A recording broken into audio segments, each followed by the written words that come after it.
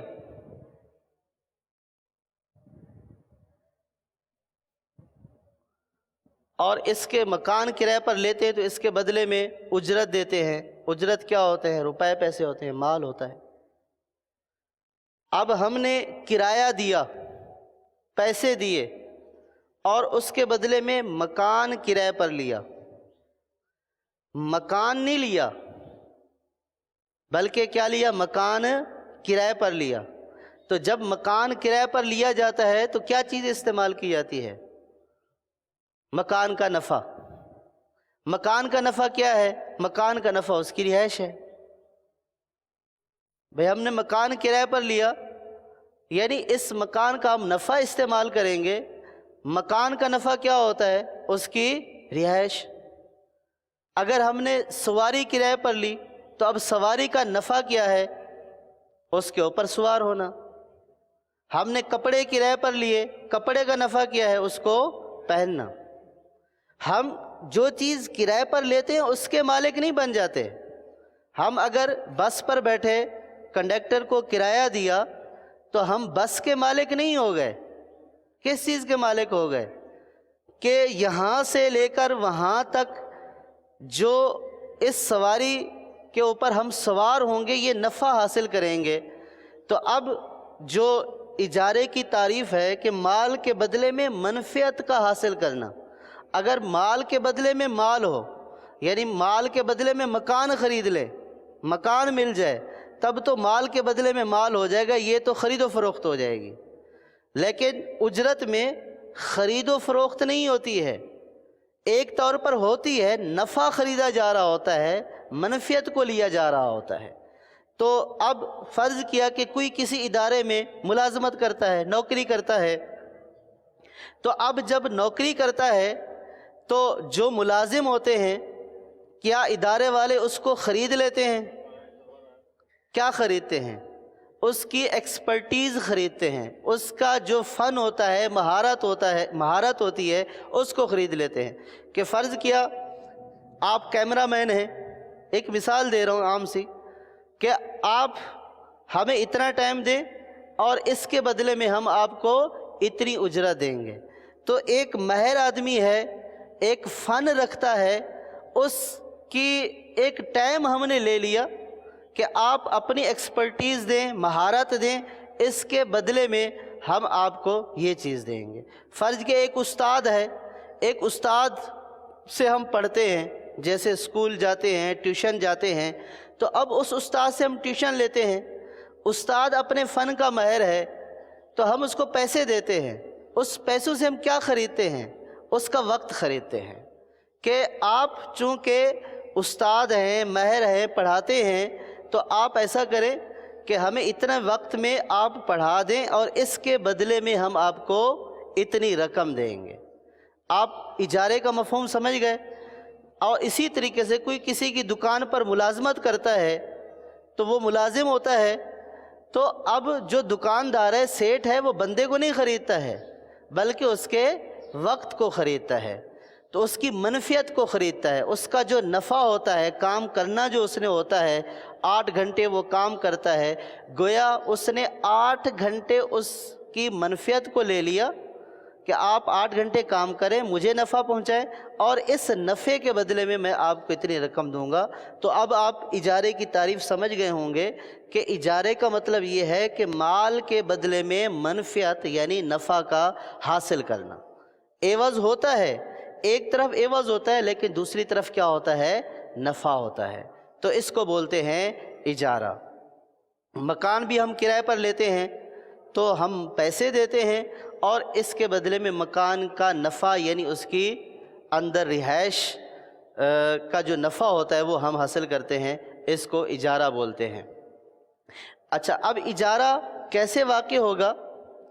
اجارہ جس طرح خرید و فروخت میں آپ نے پڑھا تھا کہ خرید و فروخت میں اس کے کچھ ارکان ہوتے ہیں، کچھ شرائط ہوتی ہیں، تو اجارے کا ارکان جو ہیں ایجاب و قبول ہیں۔ کیا ہیں؟ ایجاب و قبول۔ یہ ایجاب و قبول بہت ساری جگہوں پر آتا ہے، جہاں بھی دو بندوں کا آپس کا معاملہ ہوگا وہاں پہ ایجاب و قبول کا پایا جانا ضروری ہوگا۔ ایجاب کا مطلب یہی ہے کہ میں یہ بولوں کہ میں آپ کو یہ چیز کرائے پر دے رہا ہوں، دوسرا بولے ٹھیک ہے میں نے اتنے پیسوں کے بدلے میں آپ کی یہ چیز کرائے پر لے لی، تو اب میرا اس کو کرائے پر دینے کے لیے کہنا یہ ایجاب ہوگا، اور اس کو اسی کرائے کے اوپر قبول کرنا یہ کیا ہوگا؟ قبول ہوگا۔ یعنی جب بھی کسی سے کوئی کانٹریکٹ کرتے ہیں، کہیں پہ جا کر بھئی آپ کہیں ملازم بننے گئے، ملازمت کے لیے گئے، تو وہ انٹرویو لیتے ہیں، وہ بولتے ہیں کہ ٹھیک ہے ہم آپ کو رکھ رہے ہیں، ہم آپ کو اتنے پیسے دیں گے اور اتنے گھنٹے آپ ہمارے ملازم ہوں گے، یہ انہوں نے ایجاب کر دیا۔ اب میری مرضی ہے کہ میں اس کو قبول کروں یا نہ کروں۔ اب میں نے قبول کر لیا، تو جب ایجاب اور قبول دونوں مل جائیں گے تو پھر یہ عقد اجارہ واقع ہو جائے گا۔ تو ایجاب و قبول اس میں کیا ہے؟ ضروری ہے۔ ایجاب و قبول کے بعد شرائط، کہ اجارے میں کن کن شرائط کا مد نظر رکھنا ضروری ہے، کیونکہ اگر یہ شرائط نہیں ہوں گی تو پھر اجارہ منعقد نہیں ہوگا یا پھر فاسد ہو جائے گا بعض صورتوں میں۔ تو اجارے کی شرائط میں سے سب سے پہلے عاقل ہونا، یعنی جو اجارہ کر رہا ہے یا جس سے اجارہ کیا جا رہا ہے وہ عاقل ہو،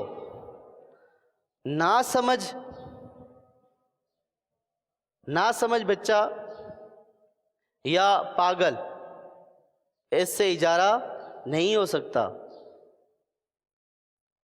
اجارہ ہوگا دو عقل مندوں کے درمیان۔ جو ناسمجھ، اگر کسی ناسمجھ، فرض کیا چھوٹے بچہ جو ناسمجھ بچہ ہے اس کو اپنا نوکر بنا لیا، ملازم بنا لیا، تو یہ نوکر ملازم بنانا جائز نہیں ہے۔ ہاں، اس میں بالغ ہونا شرط نہیں، بالغ ہونا شرط نہیں، عقل مند ہونا شرط ہے۔ یعنی ایسا اگر بچہ بھی ہے تو کم از کم ایسا ہو کہ جو اجارے سے متعلق یہ معلومات رکھتا ہو کہ میں پیسے دوں گا اور اس کے بدلے میں اپنا وقت دوں گا، پیسے لوں گا اور وقت دوں گا۔ بالغ شرط نہیں ہے، چھوٹا سمجھدار بچہ، جیسے لوگوں کے ہاں دکانوں پر عموماً چھوٹے بچے ملازم ہوتے ہیں، وہ بالغ نہیں ہوتے ہیں لیکن عاقل ہوتے ہیں۔ تو یہ چھوٹا تو ہر دکان پہ ہوتا ہے تقریباً، کاریگروں کے پاس، مکینکوں کے پاس، اور چھوٹے یہ لے کر آ جاؤ۔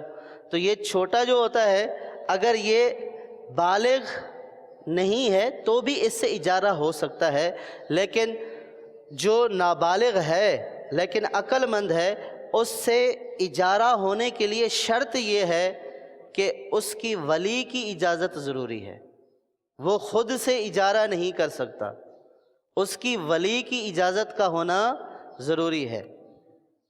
جیسے فرض کیا چھوٹا سمجھدار بچہ ہے، بالغ نہیں ہے، 8 سال کا، 9 سال کا، 10 سال کا، وہ آتا ہے کہتا ہے مجھے ملازمت پر رکھ لو، تو اب اس کو ملازمت پر رکھنے کے لیے اس کے ولی کی اجازت کا ہونا ضروری ہے، یعنی اس کے باپ کی اجازت کا ہونا، اگر باپ نہیں ہے دادا موجود ہے تو دادا کی اجازت کا ہونا، اگر باپ بھی نہیں ہے، دادا نہیں ہے، کوئی بڑا بالغ بھائی ہے تو اس کی اجازت کا ہونا ضروری ہے، کیونکہ ولی یہ جو نابالغ بچہ ہے لیکن عقل مند ہے، یہ اگر اجارہ کرے گا تو اس کا خود کا اجارہ نافذ نہیں ہوگا، بلکہ اس کی ولی کی اجازت کے اوپر کیا رہے گا؟ موقوف رہے گا۔ اگر وہ اس کو جائز کر دے گا تو جائز ہو جائے گا، اگر وہ اس کو جائز نہیں کرتا تو پھر جائز نہیں ہوگا۔ یہ بہت ضروری بات ہے کہ اگر بہت سارے ہوٹلوں پر چھوٹے چھوٹے بچے کام کر رہے ہوتے ہیں تو ہوٹل والے رکھ لیتے ہیں اور آخر میں دیہڑی دے دیتے ہیں۔ اب انہوں نے ان کے ولی سے پوچھا یا نہیں پوچھا، لیکن اگر ایسے چھوٹے بچے سے کام کروا لیا، جو سمجھدار بچہ تھا لیکن بالغ نہیں تھا، اس سے کام کروا لیا، تو اب اجرت لازم ہو چکی ہے، چاہے اس کے ولی نے اجازت دی یا نہ دی۔ اب ایسا نہیں ہے کہ سارا دن کام کرا کے اس کو بولا کہ آپ کے ولی سے اجازت تو میں نے لی نہیں تھی، تو آپ تو میرے ملازم نہیں ہوئے، تو اب آپ کو اجرت کیسے دوں؟ اب ایسا نہیں ہے۔ اگر چھوٹے بچے سے کام کرا لیا تو اجرت لازم ہو چکی ہے، اجرت بہر صورت دینی پڑے گی۔ جس چیز کو اجارے پر دیا جا رہا ہے، اجرت پر دیا جا رہا ہے، اس کا مالک ہونا شرط ہے۔ یعنی کوئی شخص اپنی چیز کرائے پر دے گا نا، کسی دوسرے کی اٹھا کر تو نہیں دے گا۔ جو چیز کرائے پر دی جا رہی ہے اس کا مالک ہونا شرط ہے، یا اس میں وہ مالک ہو یا اس کا ولی ہو، ملکیت ہو یا ولایت ہو، جیسے اوپر یہ ولی والا مسئلہ تھا۔ اب جیسے فرض کیا کسی نے مکان کرائے پر دیا، اب پتہ چلا یہ اس کا مکان ہے ہی نہیں، جب یہ اس کا مکان ہے نہیں تو اس نے دوسرے کی چیز کرائے پر کیسے دے دی؟ تو اگر دوسرے کی چیز کرائے پر اٹھا کر دے دے گا تو یہ اجارہ درست ہونے کے لیے پھر اس شخص کی اجازت ضروری ہوگی، ورنہ اپنی چیز ہی کرائے پر دی جائے گی، کسی دوسرے کی چیز اٹھا کر کرائے پر، یعنی آپ جس سے اجارہ کر رہے ہیں اس میں یہ بھی آپ پوچھ لیں کہ یہ چیز آپ کی اپنی ہے یا کسی اور کی ہے۔ اگر اس کی اپنی ہے، مالک ہے، تو یہ اس چیز کو کرائے پر دے سکتا ہے۔ اگر مالک نہیں ہے اور کسی نے اس کو کہا بھی نہیں ہے کہ بھئی میرا یہ مکان کرائے پر چڑھا دو، بعض اوقات بندہ خود ایگریمنٹ نہیں کرتا، خود کسی کو جو ہے وہ مکان کرائے پر نہیں دیتا، ایجنٹ ہوتے ہیں ان کے ذریعے مکان کرائے پر دیتا ہے، تو وہاں پہ وکالت اس کو ملی ہوئی ہوتی ہے۔ تو جو آپ سے اجارہ کر رہا ہے، کرائے کا ایگریمنٹ کر رہا ہے، وہ مالک ہو یا پھر مالک کا وکیل ہو، مالک سے اس نے اجازت لی ہوئی ہو، تبھی آپ سے اجارہ ہو سکتا ہے۔ اگر نہ وہ مالک ہے نہ ہی مالک کا وکیل ہے تو پھر وہ اس چیز کو کرائے پر نہیں دے سکتا، مالک ہونا ضروری ہے۔ اور اجارے میں یہ بھی شرط ہے، جو چیز کرائے پر دی ہے اس کو سپرد کر دینا، یعنی اگر کسی نے کوئی چیز کرائے پر لی ہے، اب اس کی اجرت وہ دے گا، لیکن یہ اجرت کب لازم ہوگی اس کے اوپر؟ جب کہ وہ چیز بھی اس کے سپرد کر دی ہو، کیونکہ چیز اگر سپرد کر دیں گے تو وہ نفع حاصل کرے گا، اور وہ نفع حاصل کرے گا تو اس کا عوض دے گا۔ اگر آپ نے فرض کیا کہ مکان کرائے پر دیا اور مکان اس کے سپرد نہیں کیا، کسی کو بولا کہ میں نے اس مہینے آپ کو مکان کرائے پر دے دیا، لیکن اس کی چابی نہیں دی، تو جب آپ نے اس کی چابی نہیں دی ہے تو اس نے اس مکان سے نفع حاصل نہیں کیا ہے، اور جب نفع حاصل نہیں کیا ہے تو آپ کرایہ لینے کے حقدار نہیں ہیں، کیونکہ کرایہ تو اس کے نفع کا ہے۔ تو جب اس نے نفع ہی حاصل نہیں کیا، آپ نے وہ چیز ہی اس کی سپرد نہیں کی ہے، تو پھر وہ کرایہ کس چیز کا دے گا؟ بعض اوقات ایسا ہوتا ہے کہ فرض کیا کہ مکان کرایہ پر دے دیا، اس میں یوں ہوتا ہے کہ دو کمروں میں مالک مکان کا سامان رکھا رہے گا۔ اب یہ جو 2 کمروں میں مالک مکان کا سامان رکھا ہوا ہے، یہ 2 کمرے تو اس کے سپرد نہیں ہوئے ہیں، ان 2 کمروں کی تو اس نے نفع حاصل نہیں کیا، تو جب اس نے ان 2 کمروں کا نفع حاصل نہیں کیا تو اس کا کرایہ بھی نہیں دے گا، کیونکہ اجارہ ہے ہی نفع کے اوپر کرایہ دینا۔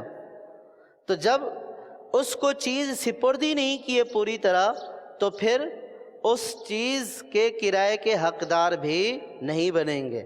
اب بعض لوگ یوں کہ فرض کیا دکان ہے، مکان ہے، کسی کے قبضے میں ہے تو کسی کو کرائے پر دے دیتے ہیں، یا سامنے والا شخص کہتا ہے آپ مجھے کرائے پر دے دو میں دیکھ لوں گا، اب وہ کسی اور کے قبضے میں ہے۔ اب اس سے یوں تو کیا جا سکتا ہے کہ بھئی جب آپ کے قبضے میں آ جائے تو ماہانہ کرایہ اتنا مقرر ہوگا اور آپ سے یوں عقد کیا، لیکن اب اگر وہ اس کے اوپر کسی شخص نے قبضہ کیا ہوا ہے، وہ قبضہ اس نے دیا ہی نہیں ہے اس شخص کو، تو جب اس کو قبضہ ملا ہی نہیں ہے تو اس نے اس چیز کی نفع کو، منفعت کو استعمال کیا ہی نہیں ہے، تو اس کا کرایہ بھی واجب نہیں ہوگا۔ تو اجارے میں یہ ضروری ہے کہ جو چیز اجارے پر دی گئی ہے وہ چیز اس کے سپرد کر دی جائے۔ اگر وہ چیز اس کے سپرد نہیں کی ہے تو پھر جو مالک ہے وہ کرائے کا حقدار نہیں ہوگا۔ بعض اوقات ایسا ہوتا ہے کہ 1 سال کا ایگریمنٹ کیا جاتا ہے اور ان 1 سال میں بھی کچھ ایسے مہینے ہوتے ہیں جو کرائے پر لینے والے کا مطلوب مقصود ہوتے ہیں۔ جیسے فرض کیا کہ حج کا سیزن ہوتا ہے، اب مکہ المکرمہ میں جو حجاج کرام جن بلڈنگوں میں رہتے ہیں وہ لوگ کرائے پر لی ہوئی ہوتی ہیں، اور ان حاجیوں کو وہ ٹھہراتے ہیں اور ان حاجیوں سے فی بیڈ کرایہ وصول کرتے ہیں۔ اب وہ بلڈنگیں جو ہیں وہ سالانہ کرائے پر دی جاتی ہیں کہ آپ وہ ایسا نہیں ہے کہ 1 مہینے کے لیے 2 مہینے کے لیے، جب تک حج کا سیزن ہے تو یہ ہوٹل آپ کو کرایہ پر دیا۔ اس ہوٹل کا جب معاملہ ہوتا ہے تو سال بھر کا ہوتا ہے، بھلے آپ کا سال تک خالی پڑا رہے لیکن ہوٹل والا آپ سے سال کا ہی کرایہ لے گا جب آپ اس سے پورا کانٹریکٹ ہوٹل کا کریں گے۔ لیکن اس موسم میں مطلوب کیا ہوتے ہیں؟ حج اور عمرے کا سیزن۔ بعض مہینے ایسے بھی آتے ہیں کہ جن میں لوگ نہیں ہوتے ہیں، اب تو خیر کافی لوگ آتے جاتے رہتے ہیں، لیکن پہلے جب ذرائع آمد و رفت اتنے نہیں تھے تو حج کے سیزن میں رش ہوتا تھا۔ تو اب جو کرائے پر لینے والا ہے ہوٹل کو، اس کا مقصود کیا ہوتا ہے؟ حج کا سیزن، کہ وہ حج کے سیزن میں اتنا کما لے گا کہ سال کی پوری کمائی اس کو حاصل ہو جائے گی۔ اب اگر فرض کیا کہ سال کا ایگریمنٹ کیا ہے، سال کا 2 مہینے تک اس نے قبضہ نہیں دیا، 3 مہینے تک قبضہ نہیں دیا، تو اب ایسا نہیں ہے کہ ہم بولیں کہ سال کے ایگریمنٹ 3 مہینے تک قبضہ نہیں دیا تو اب اجارہ ہی ختم۔ اگر وہ 3 مہینے کے بعد بھی اس کا قبضہ دے دیتا ہے تو جس نے اجارے پر وہ بلڈنگ لی ہے، وہ جگہ لی ہے، اس پر لازم ہے کہ وہ لے، اور جس نے اجرت پر دی ہے اس پر لازم ہے کہ وہ دے۔ لیکن اب اگر سال میں جو اصل مقصود تھے اجارے پر لینے کے وہ پہلے 3 مہینے تھے، اس 3 مہینے میں اس نے بلڈنگ خالی ہی نہیں کی، اب 3 مہینوں کے بعد بولتا ہے کہ یہ لے لو، تو اس صورت میں یہ لینا اس کے اوپر لازم نہیں ہے، کیونکہ اس نے پورے سال کا کنٹریکٹ ہی صرف ان 3 مہینوں کے لیے کیا تھا، مقصود ہی 3 مہینے تھے یہ۔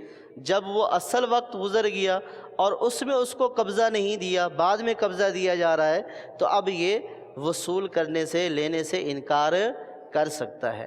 اسی طریقے سے بزرگان دین کے عرس ہوتے ہیں، اس موقع پر جو دکانیں کرائے پر دی جاتی ہیں، اب جو عرس کے موقع پر دکان کرائے پر دی جاتی ہے تو وہ جو عرس کے ایام ہوتے ہیں وہی کمائی کے دن ہوتے ہیں۔ بعض اوقات انہی دنوں کے لیے پورے سال اس دکان کو کرائے پر رکھا جاتا ہے کہ وہ جو دن آئیں گے تو ان دنوں میں ہماری کمائی پوری ہو جائے گی۔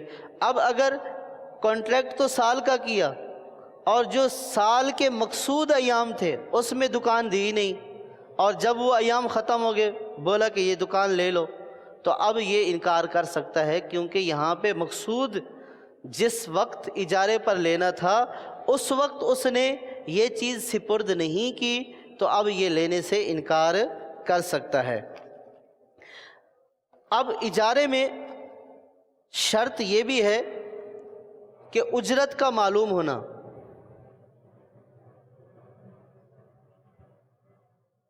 اجرت کا معلوم ہونا یعنی جو چیز آپ نے کرائے پر لی ہے اس کی اجرت کتنی ہے، یہ اجرت کا معلوم ہونا ضروری ہے.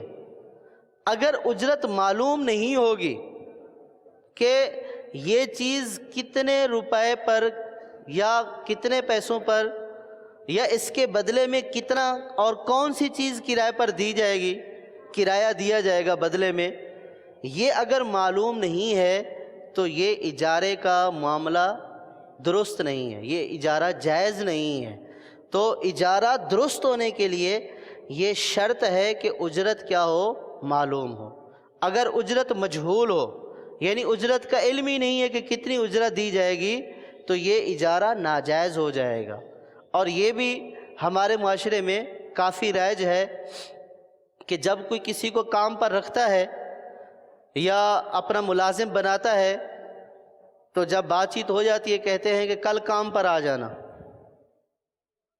بھائی اجرت کتنی ملے گی اس کام کی یہ بیان نہیں کی جاتی.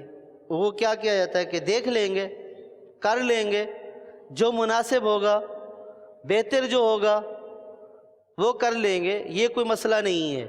یہ سب سے بڑا مسئلہ ہے.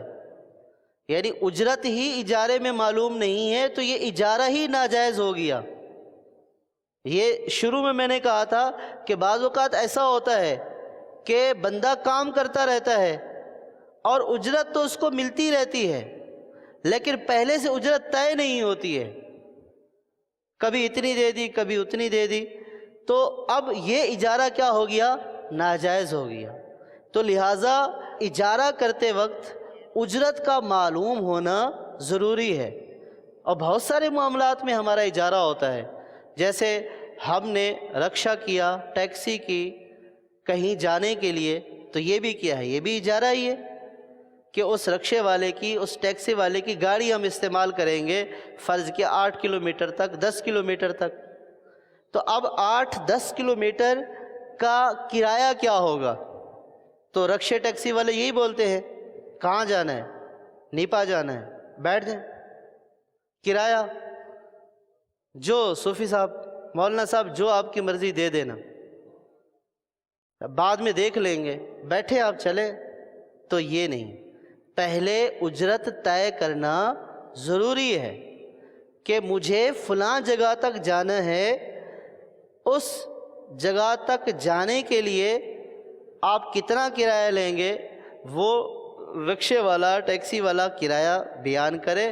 اب اس کو منظور ہوگا تو یہ بیٹھ جائے گا، منظور نہیں ہوگا تو یہ کم کرائے گا یا کسی دوسری جو ہے وہ رکشے ٹیکسی پر بیٹھ جائے گا. اب اس کے یہ اجرت کا طے نہ کرنا یہ گناہ ہے اور یہ اجارہ بھی کیا ہو گیا، ناجائز ہو گیا، دونوں گناہ گار ہو گئے. وجہ اس کی کیا ہے کہ اگر اجارہ اجرت طے نہیں کریں گے تو یہ تنازع کا سبب بنے گا، جھگڑے کا سبب بنے گا. اور آپ نے دیکھا ہوگا کہ پھر یہی رکشے والا، ٹیکسی والا، سواری والا پہلے جس میٹھے انداز میں بات کر رہا ہوتا ہے بٹھانے کے لیے، پھر جب اترنے کا موقع آتا ہے اور کرایہ لینے دینے کا معاملہ ہوتا ہے پھر دونوں میں آپس میں تکرار ہو رہی ہوتی ہے. وہ کہہ رہا ہوتا ہے کہ اتنا بنتا ہے، میں اتنے دے کر ابھی تو آیا تھا، یہ کہہ رہا ہے کہ گیس مہنگی ہوگی، پیٹرول مہنگا ہو گیا، اتنا کرایہ تھوڑی بنتا ہے، میں بھی بیوی بچوں والا ہوں. تو پھر آپس میں جھگڑا ہو رہا ہوتا ہے. تو شریعت اس بات کو پسند نہیں کرتی کہ دو مسلمان کسی بات کے اوپر آپس میں جھگڑیں یا آپس میں تکرار کی وجہ سے ان کے دلوں میں ایک دوسرے کے لیے میل پیدا ہو. تو معاملہ فیئر ہونا چاہیے. اور فیئر کیسے ہوگا کہ یہ پہلے اجرت بتا دے، اگر اس اجرت پر اس کو بیٹھنا ہوگا تو وہ بیٹھ جائے گا، اگر اس اجرت کے اوپر نہیں بیٹھنا ہوگا تو وہ چلا جائے گا.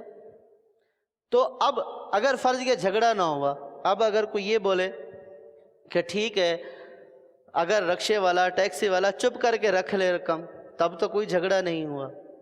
یہاں جھگڑا ہوا نہیں، لیکن یہ جھگڑے کا سبب ضرور تھا، جھگڑا ہو سکتا تھا۔ تو جو جھگڑے کا سبب بنے، چاہے بعد میں جھگڑا ہو یا نہ ہو، وہ بھی ناجائز ہی ہے۔ تو اس لیے جب آپ یہ اجرت پر لے رہے ہیں تو آپ طے کر کے لیں تاکہ اس میں بعد میں جھگڑا نہ ہو۔ اب اسی طریقے سے ملازم رکھا جاتا ہے تو تنخواہ طے نہیں کی جاتی ہے، تنخواہ طے نہیں کی جاتی ہے تو مہینے کے آخر میں اپنی مرضی سے پکڑا دیا جاتے ہیں پیسے کہ بھئی یہ لو آپ کی۔ اب وہ گنتا ہے تو اس کے چہرے کا رنگ فک ہو جاتا ہے۔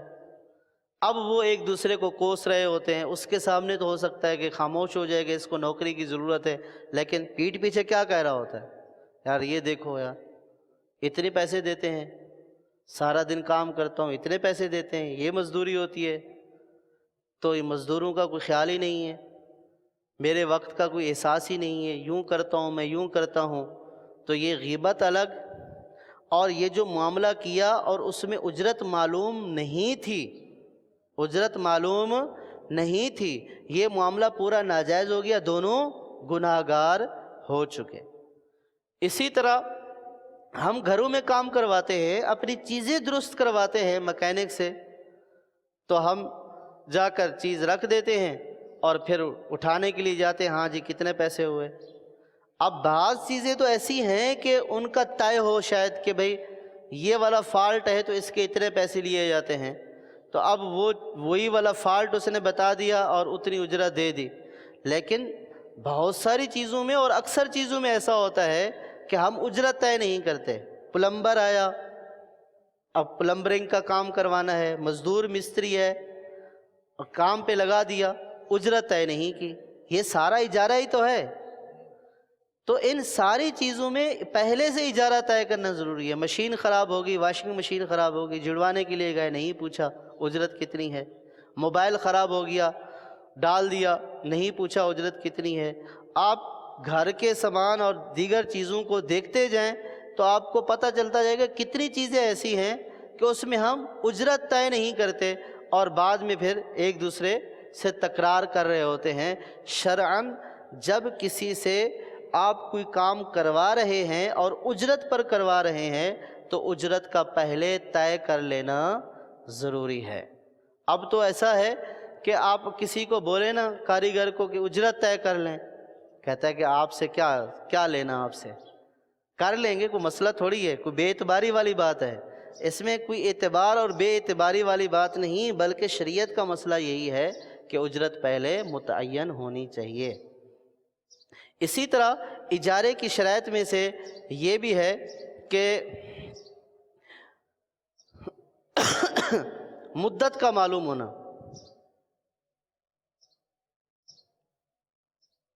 مدت کا معلوم ہونا۔ پہلے اجارے کی تعریف میں یہ بات آ چکی ہے کہ اجارے میں منفیت استعمال کی جاتی ہے۔ اجارے میں پیسوں کے بدلے میں نفع استعمال کیا جاتا ہے۔ اب کسی چیز کا کتنا نفع استعمال کیا جائے گا، اس کا اندازہ کیسے ہوگا؟ اس کا اندازہ مدت بیان کرنے سے ہوگا۔ آپ مکان کا نفع حاصل کرنا چاہتے ہیں تو مکان کا نفع کتنا استعمال کریں گے؟ 1 مہینے، 5 مہینے، 6 مہینے، 1 سال، 2 سال، 5 سال؟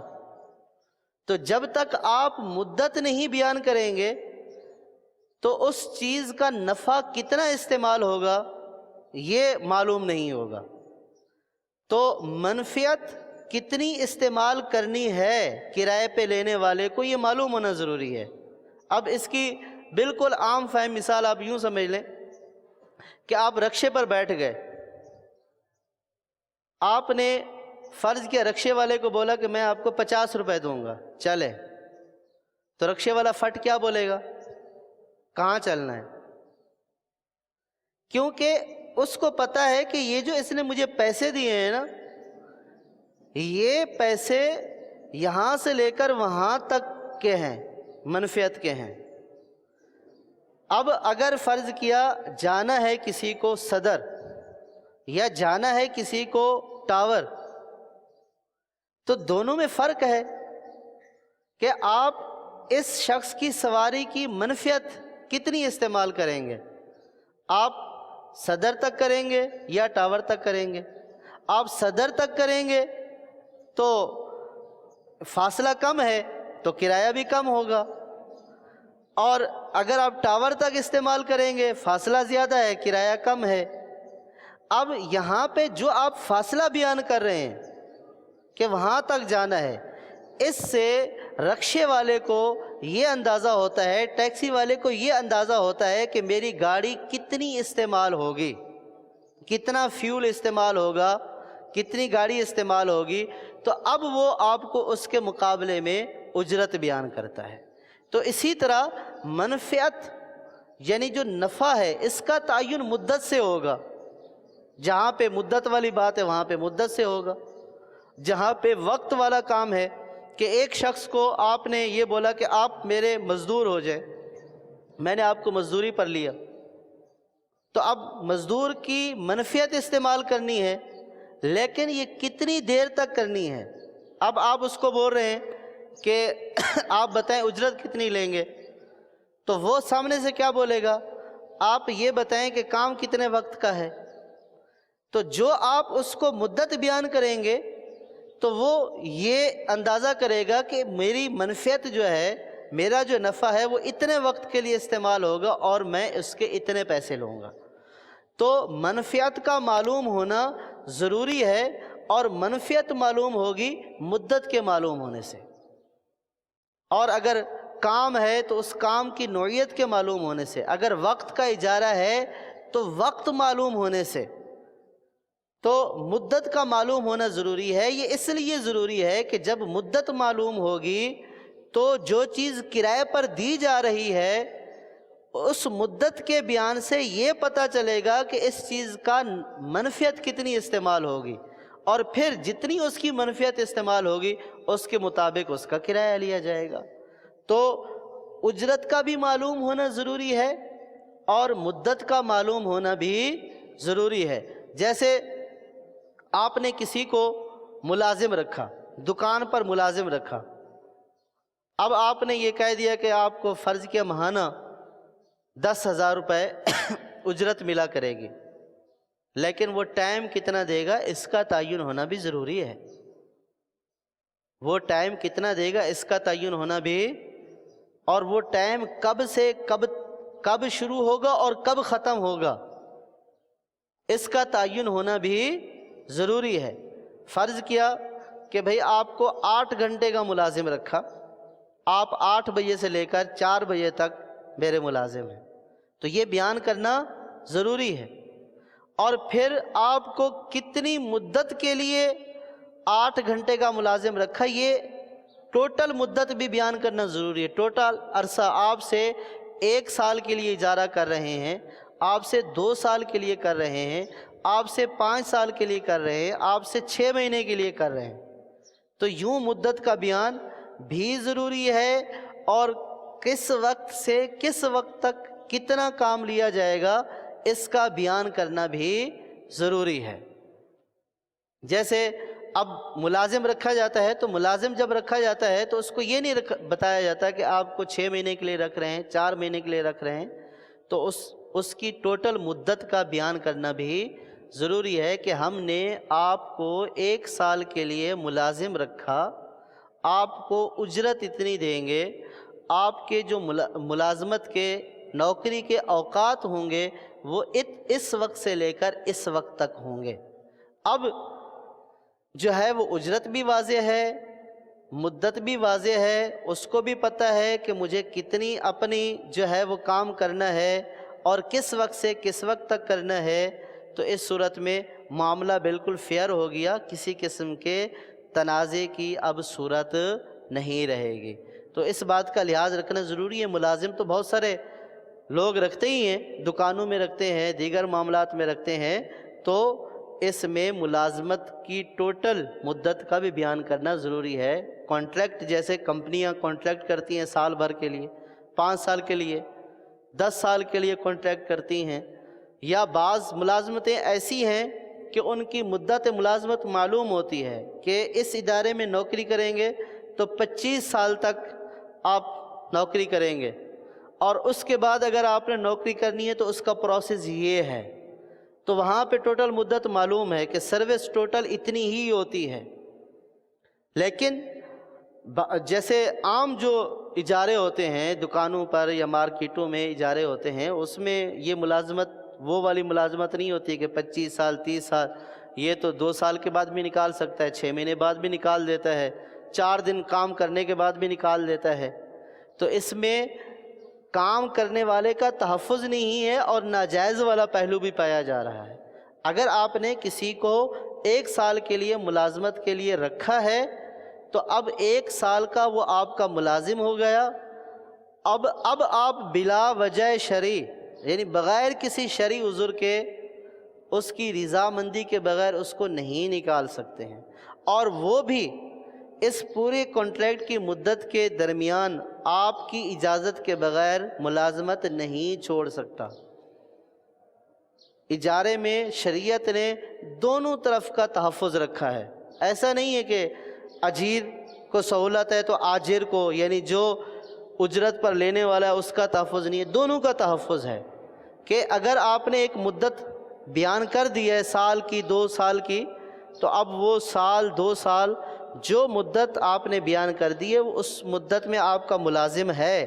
اگر کوئی ایسا شرعی عذر اور قصور اس کا نہیں پایا گیا تو آپ اس کو جو کنٹریکٹ کی مدت آپ اس سے کر چکے ہیں اس کو بلا عذر نہیں نکال سکتے ہیں، اور وہ بھی ایسا نہیں ہے کہ اس کو کسی اور اچھی جگہ پہ ملازمت مل گئی تو اب یہ بولے کہ بھئی میں تو جا رہا ہوں، نہیں، اس کو بھی یہ کہا جائے گا کہ جو آپ کے کانٹریکٹ کی پوری مدت ہے سال، اس کو پورا کریں اور اس کے بعد ہمارا اور آپ کا معاہدہ ختم ہے، آپ جہاں چاہیں نوکری کریں اور میں جس کو چاہوں رکھوں۔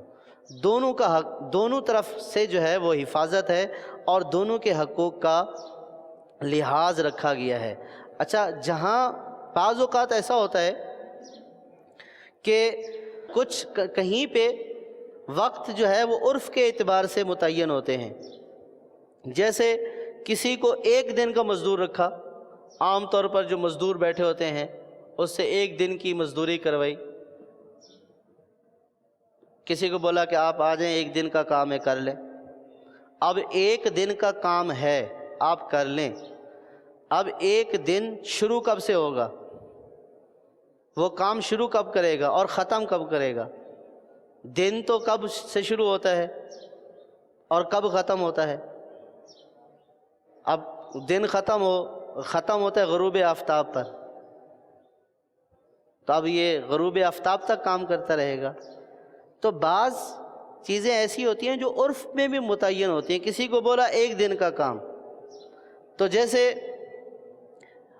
پہلے تو یہ دیہاتوں میں اور اس میں مختلف کام کرنے والے لوگوں کے اعتبار سے بھی عرف مختلف ہوتا ہے۔ جیسے فرض کیا مزدور مستری ہیں جو اس کا چنائی کا کام کرتے ہیں، تو اب اس میں یہ ہوتا ہے کہ بھائی آپ سورج طلوع ہونے کے بعد ناشتہ کرنے کے بعد تقریباً 8 ساڑھے 8 تک پہنچ جائیں گے اور پھر آپ عصر تک کام کریں گے۔ کہیں پہ یہ عرف ہے کہ بھئی عصر کی نماز تک کام ہوتا ہے، عصر کی اذان ہوئی، اگرچہ طے نہیں ہوتا لیکن پتہ ہے کہ یہ عصر کے ٹائم کام چھوڑ دیتے ہیں۔ کہیں پہ یہ ہے کہ بھئی وہ 10 بجے آئیں گے، سورج کے غروب ہونے تک پتہ ہے سب کو کہ غروب آفتاب تک یہ کام کرتے ہیں۔ تو بعض تو ٹائم ایسے ہوتے ہیں جو عرف میں متعین ہوتے ہیں، یعنی لوگوں کو پتہ ہوتا ہے کہ یہ والا آئے گا تو اتنے بجے کام شروع کرے گا اور بیچ میں کھانا بھی کھائے گا، چائے بھی پیے گا، اور پھر کھانا کھانے چائے پینے کے بعد پھر کام دوبارہ شروع ہو جائے گا اور یہ عصر کی اذان تک کام کریں گے۔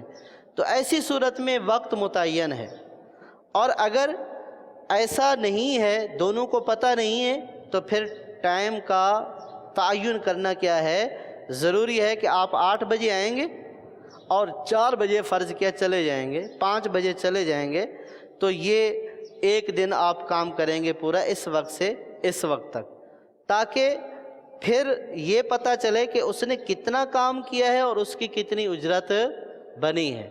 اب بعض اوقات ایسا ہوتا ہے کہ بھئی ایک دن کا کام ہے، تو اب وہ ظہر میں چلا گیا، بولا میرا کام تو پورا ہو گیا، میں تو اتنے ٹائم ہی میں کام کرتا ہوں، تو ظاہر ہے کہ دونوں کے درمیان کیا ہوگا؟ تنازع ہوگا۔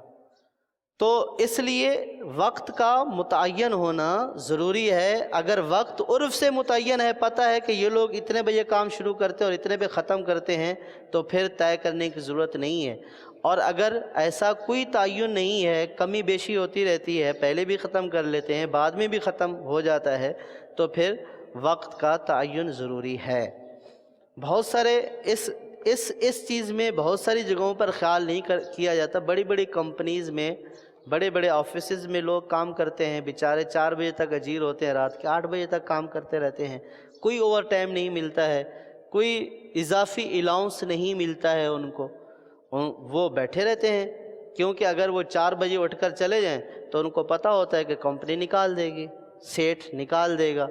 تو اب اس سے معاہدہ کیا 4 بجے تک، اور اس سے کام لیا جا رہا ہے رات کو 10 بجے تک، 10 بجے تک، اور اس کا کوئی معاوضہ نہیں دیا جا رہا، اور زبردستی اس سے کام لیا جا رہا ہے اس کی رضامندی کے بغیر، تو ایسا کام لینے والا ظالم ہے، ظلم کر رہا ہے۔ تو جب ایک مدت وقت کی معلوم ہو جائے گی کہ اتنے بجے تک کام کرنا ہے، اب اگر اس سے کام کروانا ہے زائد وقت میں، تو اس سے اجازت لینا ضروری ہے۔ اوور ٹائم بھی ایسا نہیں ہے کہ اس کو بٹھا دیں، بولے ہم آپ کو اوور ٹائم دیں گے لیکن آپ جائیں گے نہیں۔ یہ اوور ٹائم بھی ایک الگ سے اجارہ ہوتا ہے، کیونکہ اس کا جو مقرر مدت تھی وہ تو پوری ہو گئی، اب اس نے اس سے زائد وقت میں کام کرنا ہے یا نہیں، یہ اس کی رضامندی سے ہوگا، دونوں کی باہمی رضامندی سے ہوگا۔ ایسا بھی نہیں ہے کہ 4 بجے وقت ختم ہو گیا تو یہ خواہ بیٹھا ہوا ہے اور مہینے کے آخر میں اوور ٹائم لگا دے، تو پھر مالک بولے گا میں نے آپ کو تھوڑی بولا تھا کہ آپ بیٹھے رہیں، آپ 4 بجے تک ملازم تھے، 4 بجے آپ کی نوکری ختم، اوور ٹائم تو نہیں ملے گا۔ یا یہ کہ وقت ختم ہو گیا، مالک بولتا ہے کہ بھئی آپ بیٹھے رہیں اور اوور ٹائم بھی نہیں دیتا ہے، تو اس لیے دونوں وقت طے کریں گے، اور اس کے بعد جو اضافی وقت ہوگا تو اس کا طے کیا جائے گا۔ اگر مالک بولتا ہے کہ بھئی میں آپ کو کوئی اضافی پیسے نہیں دوں گا، آپ کی مرضی، آپ بیٹھیں یا چلے جائیں، اب یہ اگر کام کرتا رہتا ہے تو یہ اپنی رضامندی سے بیٹھا ہوا ہے، اب یہ کسی قسم کے پیسوں کے مطالبے کا حق نہیں رکھتا، اور اگر یہ وقت پر چلا جاتا ہے تو اس کی مرضی ہے۔ لیکن اگر یہ طے ہے کہ آپ نے کام زیادہ کرنا ہے اور وقت سے زیادہ کرنا ہے، تو پھر اس صورت میں جو کام کروانے والا ہے اس پر لازم ہے کہ وہ جو اس نے زائد وقت دیا ہے اس زائد لیے ہوئے وقت کی اجرت بھی اس کو پیش کرے۔ لیکن اس وقت کی بھی اجرت طے ہونا ضروری ہے، وقت طے ہونا ضروری ہے۔ فرض کیا اوور ٹائم ملے گا، لیکن کتنا ملے گا، تو یہ بھی طے ہونا ضروری ہے کہ اوور ٹائم فی گھنٹہ آپ کو اتنے روپے ملیں گے۔ بعض جگہوں پر عرف ہوتا ہے کہ اس کے جو اوور ٹائم ہوتا ہے اس کے ٹوٹل گھنٹوں، اس کی جو ٹوٹل اوقات ہوتے ہیں، اس پہ اس دن کی سیلری کو تقسیم کر کے پھر 1 گھنٹے کے اعتبار سے، بعض کمپنیوں میں یہ بات معروف ہوتی ہے، جہاں معروف ہے وہی اجرت متعین ہے، جہاں معروف نہیں ہے وہاں طے کرنا ضروری ہے۔ اب اگر کسی سے اجارہ کیا 30 دن کا کہ بھئی آپ 30 دن کے لیے میرے ملازم ہیں، یا یہ بولا کہ 1 مہینے کے لیے آپ میرے ملازم ہیں، 1 مہینے کے لیے کسی کو ملازم رکھا،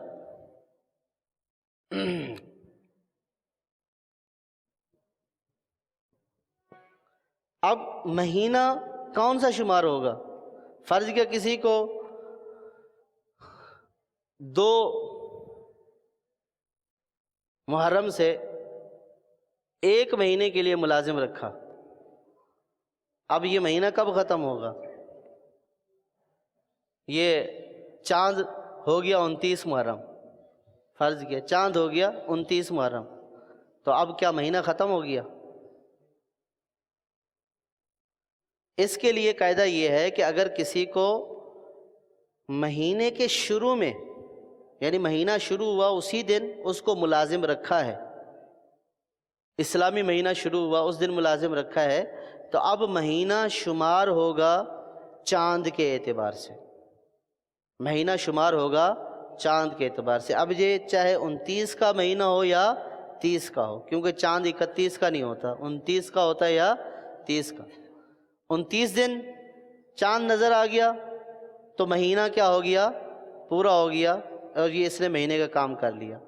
اور اگر درمیان ماہ یعنی مہینے کے درمیان میں رکھا، جیسے 2، 3، 5 ان دنوں میں رکھا، تو اب مہینہ پورے 30 دن کا شمار ہوگا، اب مہینہ پورے 30 دن کا شمار ہوگا۔ 30 دن جب پورے ہوں گے تو یہ مہینہ پورا ہو جائے گا۔ اسی طرح بہت ساری چیزیں ایسی ہیں کہ بعض شرائط اجارے میں ایسی کر دیں کہ جس سے اجارہ فاسد ہو جاتا ہے، یعنی ناجائز اور گناہ ہو جاتا ہے، اور اجارہ بھی درست نہیں ہوتا۔ کچھ چیزیں تو میں نے شرائط میں بیان کر دیں، یعنی اجارہ جب بھی کریں تو ان باتوں کا خیال کریں کہ اجرت معلوم ہو، مدت معلوم ہو، کس وقت سے کس وقت تک کام کرنا ہے، اور کام کیا کرانا ہے یہ بھی بتا دینا ضروری ہے کہ آپ سے یہ والا کام لیا جائے گا، اور کتنی مدت کے لیے آپ ہمارے ملازم ہیں اس کا تعین کرنا بھی ضروری ہے۔ اجارے میں اگر کوئی ایسی شرط لگا دی کہ جو اجارے کے تقاضوں کے خلاف ہے تو یہ اجارہ بھی ناجائز ہو جاتا ہے۔ جیسے فرض کیا مکان کرائے پر دیا اور کرایہ لیا پورے مکان کا، بھئی 10 کمرے ہیں اور 10 کمروں کے مکان کا کرایہ فرض کیا 50,000 روپے ہے، لیکن شرط لگا دی کہ 2 کمرے میں استعمال کروں گا، تو یہ اجارہ ناجائز ہے۔ یعنی کہ اجارے میں ایسی شرط لگا دینا کہ جو اجارے کے تقاضوں کے خلاف ہو، یہ اجارے کو کیا کر دے گی؟ ناجائز کر دے گی۔ اچھا، اب جو چیز اجارے پر لی جا رہی ہے اس میں یہ بھی شرط ہے کہ جس منفعت کے لیے لیا جا رہا ہے اجارے پر چیز کو، وہ منفعت مقصود بھی ہو۔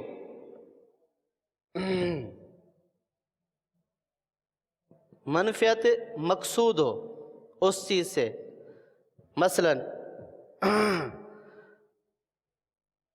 کپڑے لیے اجارے پر، کپڑے بھی ملتے ہیں کرائے پر۔ اچھا، اب کپڑوں کا نفع کیا ہے؟ پہننا۔ مکان کرائے پر لیا، اس کا نفع کیا ہے؟ رہنا۔ اچھا، سواری کرائے پر لی، اس کا نفع کیا ہے؟ سوار ہونا۔ یہ پہننا، یہ چیزیں ہیں، اور یہ ان کا مقصود نفع ہے۔ یعنی کپڑوں سے مقصود کیا نفع ہوتا ہے؟ پہننا۔ مکان سے مقصود کیا نفع ہوتا ہے؟ رہنا۔ سواری کا مقصود کیا ہوتا ہے کرایہ پر لینے کا؟ سوار ہونا۔ اب اگر کسی نے کپڑے پہننے کے لیے نہیں لیے، بس صرف لٹکانے کے لیے لیے ہیں، تو یہاں پہ جو مقصود تھا نا منفعت، تو اس نے اس مقصود منفعت کے لیے یہ چیز نہیں لی ہے، تو یہ اجارہ جائز نہیں ہے۔ مکان میں مقصود تو تھا رہنا، لیکن اگر کسی نے اس لیے لیا کسی سے مکان کرائے پر کہ میں رہوں گا نہیں، بس میں جو ہے وہ اس مکان میں تھوڑا سا آؤں گا جاؤں گا تاکہ لوگوں کو پتہ چلے کہ یہ مکان میرا ہے۔ بعض لوگ دکھاوے کے لیے، دکھانے کے لیے مکان لیا ہے کہ یار یہ والا جو ہے نا میں یہاں پہ رہتا ہوں، یہ والا جو بنگلہ نا میں یہاں پہ رہتا ہوں، لوگوں کو دکھا کر۔ تو اب یہاں پہ مکان کا مقصود تھا رہنا، اور اس نے دکھاوے کے لیے دیا۔ اب گاڑی فرض کیا مقصود ہے سوار ہونا، لیکن کسی کو بولا کہ ایک دن کے لیے گاڑی دے دیں، میں ذرا اس کے ساتھ کھڑے ہو کر تصویریں کھنچوا لوں تاکہ میں گھر بھیج دوں، میرے گھر والوں کو پتہ لگے کہ میں ایسی گاڑی کے اوپر سوار ہوتا ہوں۔ تو اب یہ جس مقصد کے لیے بعض لوگ اس طرح کرتے ہیں، جو باہر کام کرتے ہیں، وہ بڑی بڑی گاڑیوں کے ساتھ کیوں ٹیک لگا کے تصویریں کھنچوا کر گھر والوں کو بھیج دیتے ہیں، گھر والے کہتے ہیں بڑے مزے میں رہ رہا ہے، اتنی ایسی اچھی گاڑی جو ہے وہ اس کا مالک ہے۔ تو اب اگر اس کو بولا کہ آپ 1 گھنٹے کے لیے گاڑی دے دیں، میں اس کا دروازہ کھول کر اس کے ساتھ تصویر بنا لوں، تو یہ مقصود ہے۔ اور اگر فرض کیا کسی سے اچھے کپڑے لیے، بولا کہ مہمان آ رہے ہیں میں گھر میں لٹکا دوں گا تاکہ ان کے اوپر روب ہو کہ یہ ایسے اعلیٰ ڈریس پہنتا ہے، تو یہ کپڑوں کا مقصود ہے۔ تو اس طرح اگر جو چیز مقصود ہے جس سے، اسی کے لیے ہی اس چیز کو کرایہ پر لیا، تو اب اس کے اوپر کرایہ بھی لازم ہوگا اور وہ بھی کرایہ لینے کا حقدار ہوگا۔ اگر وہ منفعت مقصود نہیں تھی، کپڑے لیے لیکن لٹکا دیے، پہنے نہیں ہیں، اور مقصود لٹکانا تھا پہننا نہیں تھا، تو اب نہ وہ کرایہ لینے کا حقدار ہے، نہ یہ کرایہ دینے کا پابند ہے، کیونکہ اس نے چیز کی منفعت کو استعمال کیا ہی نہیں۔ ہاں اگر اس نے کپڑے لیے پہننے کے لیے تھے، اس نے پہننے کے لیے تھے، اور اب اس نے پہنے نہیں ہیں اپنی وجہ سے، تو اب یہ سامنے والا کرایہ لینے کا حقدار ہوگا کہ یہ اس کو چاہے استعمال کرے یا نہ کرے۔ کسی کا گھر کرایہ پر لے لیا رہنے کے لیے تھا، اب اگر اس نے اس کو بند کر کے رکھا ہوا ہے، تو اب یہ نہیں کہا جائے گا کہ یہ رہا نہیں ہے تو اس لیے یہ کرایہ نہیں دے گا، یہ اس صورت میں کرایہ دے گا۔ دونوں میں فرق ہے۔ ایک یہ کہ کسی کو بولا کہ یار میں آپ سے مکان اس لیے لے رہا ہوں، فرض کیا کہ بہت سارے لوگ بچیوں کے رشتے نہیں ہوتے کہ لڑکے والوں کو دکھانے کے لیے آپ کہاں رہتے ہیں، میں ڈیفینس میں رہتا ہوں، کون سے گھر میں رہتے ہیں، تو ان کو اس گھر میں لے کر چلے گئے، بھئی میں اس والے بنگلے میں رہتا ہوں۔ اب اس کو کھولا، اندر داخل ہوئے تو وہ بھی سمجھے کہ یہاں پہ رہتے ہوں گے۔ اب اس کے بعد ان کو دکھا کر مکان ان کے حوالے کر دیا، تو اب یہ رہنے کے لیے نہیں لیا، دکھانے کے لیے لیا ہے، تو اب اس میں جو ہے وہ اجرت نہیں بنے گی۔ ہاں اگر رہنے کے لیے لیا اور یہ رہا نہیں اور اس نے مکان سپرد کر دیا ہے، تو اب اجرت لازم ہو جائے گی۔ یعنی جب کوئی چیز کسی سے کرایہ پر لیں یا کسی کو کرایہ پر رکھیں، اب جب اس نے وہ چیز سپرد کر دی ہے یا وہ بندے نے اپنے آپ کو پیش کر دیا ہے، تو وہ کرایہ لینے کا، اجرت لینے کا حقدار ہو گیا۔ فرض کیا کہ آپ نے کسی کو ملازم رکھا ہوا ہے، ملازم آفس میں آتا ہے، آپ اس سے کام نہیں لیتے ہیں، وہ بیٹھا رہتا ہے، تو مہینے کے آخر میں آپ اس کو یہ نہیں کہہ سکتے کہ میں نے تو آپ سے کام لیا ہی نہیں ہے۔ وہ یہ کہے گا کہ میں تو آ کر بیٹھا رہا، آپ کی مرضی کہ آپ مجھ سے کام لیتے یا نہ لیتے، میں تو اپنا پورا وقت دے کر جاتا رہا ہوں۔ تو جس نے تسلیم نفس کر دیا، یعنی اپنے آپ کو سپرد کر دیا، کہ کسی نے کسی کو ملازم رکھا اور اس نے اپنے آپ کو سپرد کر دیا، اب یہ اس کی مرضی ہے کہ اس سے کام لے یا نہ لے۔ اگر یہ کام لے گا تو بھی اجرت دے گا، کام نہیں لے گا تو بھی اجرت دے گا۔ اسی طرح اگر کسی نے کسی کو کوئی چیز، فرض کا مکان کرایہ پر دیا اور اس نے سب کچھ سپرد کر دیا اس کے، اب یہ سال تک فرض کے ایگریمنٹ ہوا، سال کے بعد یہ کہتے ہیں 6 مہینے تو میں رہا نہیں ہوں، میں تو باہر چلا گیا تھا۔ یہ باہر چلا جائے یا ملک میں رہے، اس نے سال کا جب ایگریمنٹ کر لیا اور مکان اس کے سپرد ہو گیا، تو جو مالک تھا اس نے چیز سپرد کر دی، اب اس نے اس کے نفع کو استعمال کیا یا نہیں کیا، مالک کرائے کا حقدار ہو جائے گا۔ تو یہاں پہ بھی مقصود میں فرق ہے کہ اگر چیز لی اور اس سے جو نفع مقصود تھا اسی کے لیے ہی لی چیز، مقصودی نفع کے لیے، لیکن اب قبضہ کرنے کے بعد استعمال نہیں کیا، تو مالک مکان کرایہ لینے کا یا جو چیز کرائے پر دی جا رہی ہے اس کا مالک اس کی اجرت لینے کا حقدار ہو چکا۔ اگر ابتداءً ہی اجارہ اس بات کے اوپر ہوا جو نفع مقصود ہی نہیں تھا تو پھر اس صورت میں وہ کرایہ لینے کا حقدار نہیں ہے اور یہ کرایہ دینے کا حقدار نہیں ہے۔ بعض اجارے ایسے ہوتے ہیں کہ جن میں جو اجارے ناجائز ہوتے ہیں اور لوگوں کے درمیان وہ اجارے رائج ہوتے ہیں۔ جیسے اجارے کے لیے شرط یہ بھی ہے کہ اجارہ ایسے کام پر ہو کہ جس کا کرنا جائز بھی ہو۔ اگر اجارہ ناجائز اور گناہ کے کام کے اوپر ہوا تو یہ اجارہ جائز نہیں ہے۔ فرض کیا فقہاء نے مثال دی کہ جیسے کسی کے ہاں میت ہوئی تو اب اگر اس نے چند عورتوں کو بٹھا دیا کہ تم اس کے اوپر رو نوحہ کرو، رو پیٹو اور تمہیں اتنی اجرت دے دی جائے گی، تو یہ جائز نہیں ہے۔ نوحہ کرنے کے لیے کسی کو بلانا اور اس کو اجرت دینا یہ جائز نہیں ہے۔ وجہ اس کی ہے کہ یہ نوحہ کرنا جائز کام ہی نہیں ہے۔ اسی طرح گانا بجانے کے لیے لوگ جس طرح ہائر کرتے ہیں کہ بھئی آپ ایک رات کے لیے ہمارے ہاں جو ہے وہ لوگ اکٹھے ہو رہے ہیں، آپ گائیں گے، گانا بجائیں گے، گانا گائیں گے، تو اب یہ جو اجارہ ہے یہ ناجائز کام کے اوپر ہو رہا ہے۔ ناجائز کام کے اوپر اجارہ جائز نہیں ہے۔ گانے بجانے والے جو پوری رات کالی کرتے ہیں اپنی بھی دوسروں کی بھی اور لوگ پیسے دے کر ان کو بلواتے ہیں تو ان کو پیسے دینا بھی جائز نہیں ہے اور ان کا پیسے لینا بھی جائز نہیں ہے۔ یہ قابل اجارہ چیز ہی نہیں ہے، یعنی ایسی چیز ہی نہیں ہے کہ جس کے اوپر اجارہ ہو، جس کو جو ہے وہ یہ کہا جا سکے کہ اس نے اپنا نفع پیش کیا ہے۔ یہ نفع بھی گناہ والا تھا اور جو مطلوب تھا جن کا یہ نفع وہ بھی گناہ کے طلبگار تھے، تو ایسی باتوں کے اوپر اجارہ ہوتا نہیں ہے۔ اور اگر کسی نے ایسا اجارہ کیا کہ معاذ اللہ یہ بولا کہ میں ساری رات گانا گاؤں گا اور آپ مجھے اتنے پیسے دیں گے، لوگ بلواتے ہیں، محفل موسیقی ہے جناب، مشاعرہ ہو رہا ہے اور اس میں کیا کیا ہوتا ہے آپ بہتر جانتے ہیں، تو اس میں مختلف لوگوں کو ایسوں کو بلاتے ہیں تو ظاہر ہے کہ اس کو پیسے دیتے ہیں اس رات کے، تو وہ جو اجارہ ہے یہ اجارہ ناجائز اور گناہ ہے۔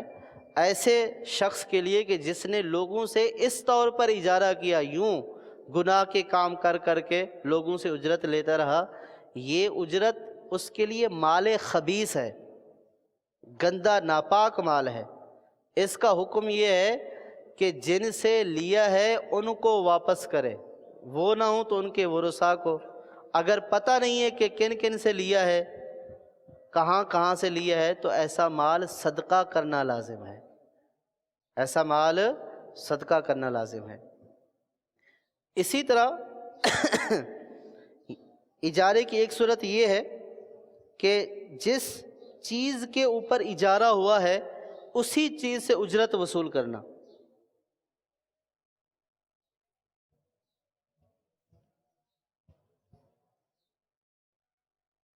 جیسے فرض کیا کہ گندم پسوائی ہے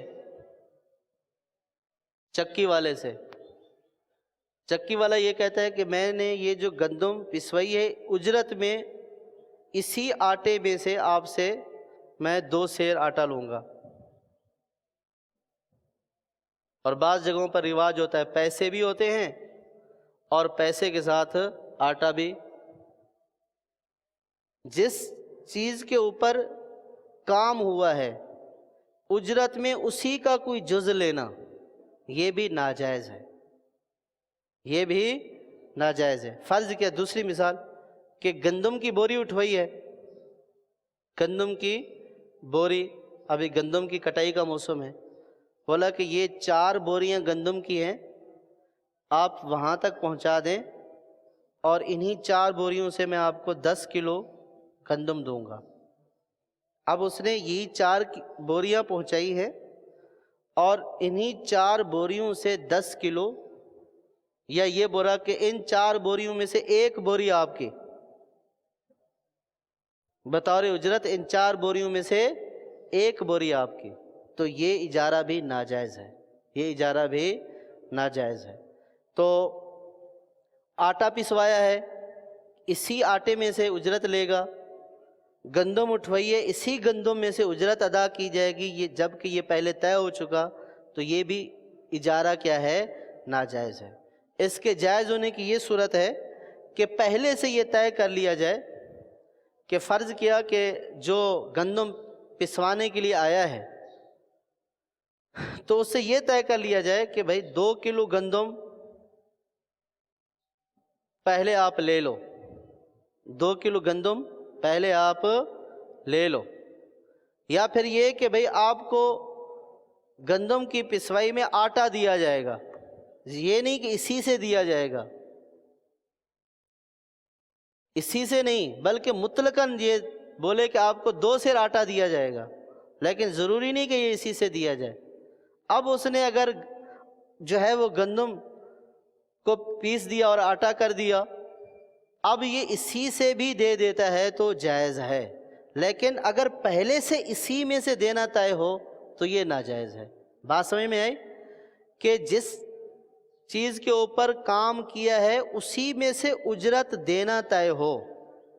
تو بعض معاملات ایسے ہوتے ہیں کہ جس میں لوگوں میں یہ معروف ہوتا ہے کہ فرض کیا کہ اگر آپ نے تیل نکلوانا ہے سرسوں سے، تو تیل نکلوانے والوں میں یہ رائج ہوتا ہے کہ اسی تیل میں سے جو نکلے گا اس میں سے اتنا تیل لیا جائے گا، لینا ہی لینا ہے۔ تو اب یہ رائج ہے اور یہ معروف ہے کہ یہ اسی تیل میں سے لے گا، تو یہ جائز نہیں ہے۔ تو اس کا آسان طریقہ یہ ہے کہ یا تو یوں کر لیں کہ بھئی آپ گندم یا آٹا نہیں لیجئے گا، 2 کلو آٹے کے پیسے جتنے بنتے ہیں وہ اجرت طے کر لی جائے۔ فرض کیا آپ نے پسوائی لینی ہے 50 روپے اور 2 سیر آٹا بھی کاٹنا ہے تو اس کے بنتے ہیں 20 روپے، تو دونوں کو جمع کر کے بولے کہ میں آپ کو 70 روپے اجرت دوں گا، کوئی کٹائی وٹائی اس میں سے نہیں ہوگی۔ آپ لوگوں سے 50 روپے لیتے ہیں فرض کیا فی کلو، میں آپ کو 70 روپیہ دوں گا اجرت، لیکن آپ آٹا وغیرہ اس میں سے نہیں کاٹیں، تو یہ صورت جواز کی ہو سکتی ہے۔ یا تیل لینے والا اگر تیل لیتا ہے اس میں سے کہ بھئی یہ سرسوں سے تیل نکال کر لے گا اور رائے جائے کہ اس میں سے 1 پاؤ تیل لے گا، تو اب اس کو یہ بولے کہ آپ تیل وغیرہ نہیں لیں گے، آپ مجھ سے ٹوٹل اجرت طے کر لیں۔ آپ تیل نکالنے کے فرض کے 50 روپے لیتے ہیں تو میں آپ کو 70 روپے دے دوں گا، آپ تیل نکال کر دے دیں، لیکن آپ اس میں سے تیل نہیں لیں گے۔ تو یہ صورت جواز کی ہے، یعنی جائز ہو سکتا ہے اس صورت میں۔ تو لیکن اگر اب وہ یہ بولے کہ میں اسی سے ہی کٹائی لگاؤں گا اور اسی سے لوں گا، تو یہ کیا ہے؟ ناجائز ہے۔ اس میں دینے والے کو بھی اس سے بچنا چاہیے اور لینے والے کو بھی اس سے بچنا چاہیے۔ نیکی کے کاموں پر اجارہ، طاعات بولتے ہیں نیکیاں، جیسے یہ طاعات پر فقہا نے فرمایا طاعت نیکی، طاعت نیکی کے کام، اجارہ جائز نہیں ہے۔ جیسے قدیم فقہا کا یہ موقف تھا، یعنی ہمارے جو قدیم فقہا تھے ان کا یہ موقف تھا کہ اذان ہے، یہ نیکی کا کام ہے یا نہیں ہے؟ نماز ہے، یہ نیکی کا کام ہے یا نہیں ہے؟ بھائی اس کے اوپر قدیم فقہا کا یہ موقف تھا کہ اس کے اوپر اجارہ لینا، اجرت لینا جائز نہیں ہے، کیونکہ یہ تو نیکی کا کام ہے، اور نیکی بندہ کس لیے کرتا ہے؟ اپنی ذات کے لیے کرتا ہے نا، نہ یہ کہ دوسرے سے پیسے لے کر کرتا ہے۔ تو اس پہ فقہا نے فرمایا تھا کہ یا تلاوت قرآن ہے یا قرآن پاک کی تعلیم دینا ہے،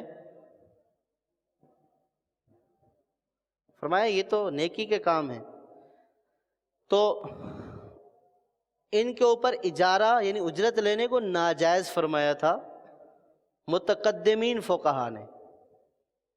لیکن بعد کے فقہا نے بعض چیزوں کو اس میں سے الگ کر دیا، جیسے اذان ہے، نماز ہے، قرآن پاک کی تعلیم دینے کے لیے اجارہ، اسی طرح واعظ کے لیے اجارہ، فقہ کی تعلیم کا اجارہ، ان کو الگ کر دیا۔ بعد کے فقہا نے کہ فرمایا کہ پہلے جو لوگ تھے وہ ان کاموں کے لیے صرف وقف نہیں ہوتے تھے، یہ کام بھی کرتے تھے، ساتھ ساتھ دیگر اپنے کام کاج بھی کرتے تھے۔ اب جو یہ کام کرتے ہیں وہ انہی کاموں کے لیے ہی اپنا وقت وقف کیے ہوئے ہیں۔ اگر اس کے اوپر اجارہ ناجائز قرار دیں گے تو پھر کوئی اذان پڑھنے والا ہوگا نہیں۔ یعنی کسی کو یہ کہا جائے کہ آپ اپنی دکان بھی چلائیں اور ساتھ آپ مسجد میں اذان بھی دیا کریں، تو وہ دکان ہی چلاتا رہے گا، اذان مسجد میں کبھی ہوگی کبھی نہیں ہوگی۔ لیکن اگر مؤذن رکھا اور اس کو پابند کر دیا تو یہ اس کی ذمہ داری ہو جائے گی۔ تو بعد میں جب لوگوں میں دین کے معاملات میں سستی پھیلی، پہلے تو لوگ اذان دینے کو فخر سمجھتے تھے، خود آگے بڑھ بڑھ کر اذان دیتے تھے، امامت کے معاملے کو فخر سمجھتے تھے، خود آگے بڑھ بڑھ کر امامت کرتے تھے۔ لیکن بعد میں جب لوگوں میں دین کے معاملات میں سستی پھیلی اور جو ہے وہ لوگوں نے اس میں توجہ کم کرنا شروع کی، تو پھر فقہا نے یہ کہا کہ اگر اس کے اوپر اجارے کو ناجائز قرار دے دیں گے تو پھر یہ دین کے سارے معاملات معطل ہو کر رہ جائیں گے۔ لوگ آئیں گے نماز پڑھنے کے لیے، کوئی نماز پڑھانے والا نہیں ہوگا، مسجدوں میں اذانیں ہی نہیں ہوں گی۔ اور پھر اب جیسے فرض کیا کہ ایک استاد ہے، قاری صاحب ہیں، وہ صبح 8 سے لے کر 4 بجے تک اگر بچوں کو پڑھائیں اور اس کے اوپر اجرت نہ لیں تو پھر وہ کیا کریں گے؟ اور اگر اجرت نہیں لیں گے تو وہ ظاہر ہے کہ بچوں کو نہیں پڑھائیں گے، تو پھر ہمارے بچوں کو قرآن پاک کون پڑھائے گا؟ ایک فقہ یعنی عالم بنانے والا استاد ہے، اب اگر اس کو اس کے اوپر اجرت نہ دی جائے تو ظاہر ہے کہ وہ بھی اپنا کوئی کام کرے گا، وہ خود تو عالم بن گیا لیکن آگے منتقل کیسے کرے گا؟ اگر مجھے اپنے بچے کو پڑھانا ہے، عالم بنانا ہے، تو پھر میرا بچہ اس کے پاس پڑھنے جائے گا، وہ تو یہ بولے گا بیٹا میں کاروبار کرنے جا رہا ہوں، آج مزدوری کرنے جا رہا ہوں۔ تو پھر اس کے لیے فقہا نے فرمایا کہ اگر یہ والے معاملات ان کو اگر ان کے اوپر اجرت لینے کو ناجائز برقرار رکھا جائے تو دین کے معاملات درم برم ہو جائیں گے، لوگوں کے بچے قرآن کی تعلیم سے محروم رہ جائیں گے، علم دین سے محروم رہ جائیں گے۔ قرآن پڑھانے والے، علم دین پڑھانے والے جب اپنے روزگار کی فکر میں لگ جائیں گے تو قرآن اور علم دین کون پڑھائے گا؟ تو اس کے اوپر پھر فقہا نے بعض کاموں کا استثناء رکھا کہ اذان کے اوپر، نماز کے اوپر، تعلیم قرآن کے اوپر، فقہ کی تعلیم کے اوپر اجارہ لینا جائز ہے۔ بات سمجھ میں آ رہی ہے؟ لیکن بعض وہ کام ہیں کہ جن کے اوپر دین کا معطل ہونا موقوف نہیں ہے، جیسے فرض کیا ختم پڑھانے کے لیے کسی کو بولا کہ آپ میرے گھر میں ختم پڑھ لیں، آپ کو جو ہے وہ 500 روپے دیں گے، تو یہ جائز نہیں ہے، یہ جائز نہیں ہے، اس کے اوپر دین موقوف نہیں ہے۔ اس میں خود ہر انسان کو چاہیے کہ وہ کم از کم اتنی تو استطاعت رکھتا ہو کہ کچھ صورتیں پڑھ کر اپنے بزرگوں کو کیا کر دے، ایصال ثواب کر دے۔ اچھا، بہت سارے لوگ جو ہے وہ اپنے مردوں کی قبروں پر، جو اپنے ان کے عزیز و اقارب فوت ہو چکے ہوتے ہیں، قبروں پر قرآن پاک پڑھنے کے لیے لوگوں کو اجرت دیتے ہیں، یہ بھی جائز نہیں ہے۔ یعنی یہ ایسا کام نہیں ہے کہ جس میں دین کا تعطل ہو جائے۔ تو اس لیے بہت سارے کام اب بھی ایسے ہیں جو نیکی والے کام ہیں، ان کے اوپر اجرت لینا جائز نہیں ہے۔ جیسے اپنے گھر میں بچوں کو لے گئے، تلاوت کلام پاک کروانی ہے کہ بھئی آپ مدرسے سے بچوں کو لے گئے کہ آپ آئیں اور ہمارے گھر میں قرآن پاک کا ختم کریں، اور اس کے اوپر اجرت دینا لینا یہ دونوں ناجائز ہیں۔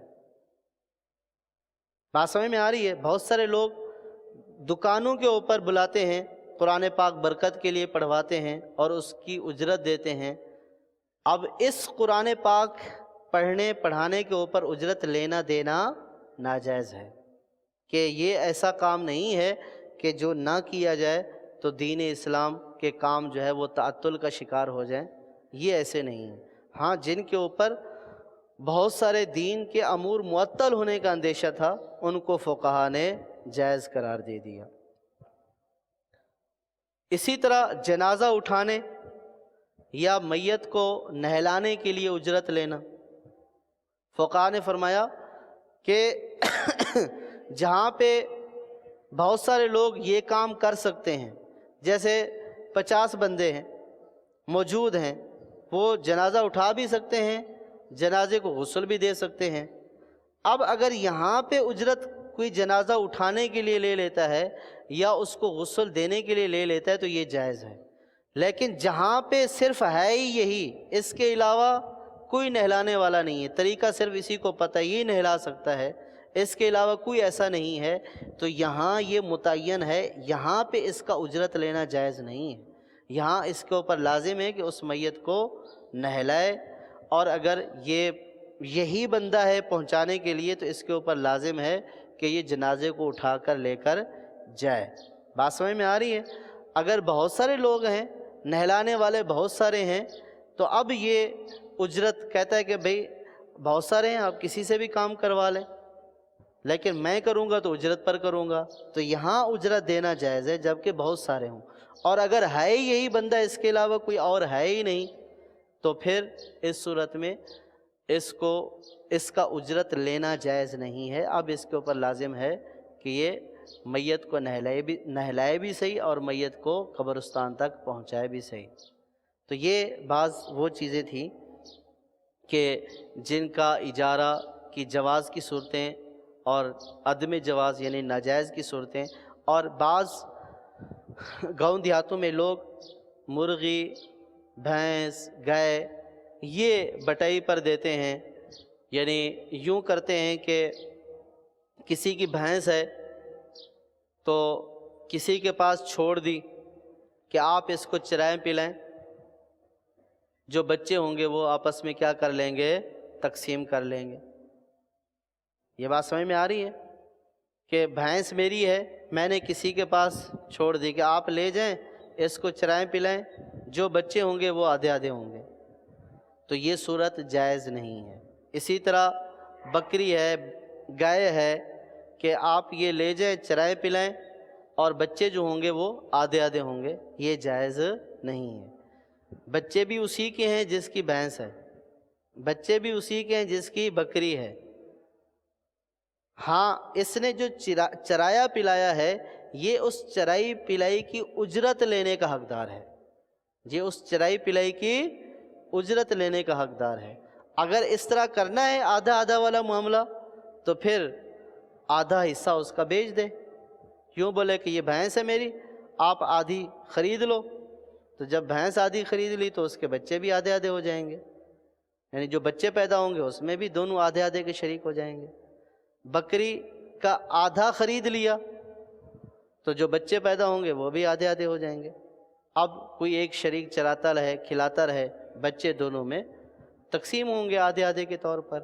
لیکن بکری کسی ایک کی ہو اور بچے آدھے آدھے ہوں اور وہ چرائی کے عوض لے کہ بھئی میں نے چرایا پلایا اس لیے بچوں میں آدھے میں میرا حق بنتا ہے، تو یہ جائز نہیں ہے، کیونکہ یہاں پہ چرانے پلانے کی اجرت کیا ہے، مجہول ہے۔ اجرت کا متعین ہونا ضروری ہے، جہاں پہ اجرت کیا ہے، مجہول ہے، تو اس کی صورت یہی ہے کہ جو بکری ہے، گائے ہے، بھینس ہے، اس کے آدھے میں شریک ہو جائے تو بچوں کے آدھے میں بھی کیا ہو جائے گا، شریک ہو جائے گا۔ اگر یوں شرکت نہیں کی ہے اور صرف چراتا پلاتا رہا ہے تو صرف چرائی پلائی کی اجرت کا حقدار ہے، بچے اسی کے ہیں جس کی یہ بھینس، گائے، بکری ہے۔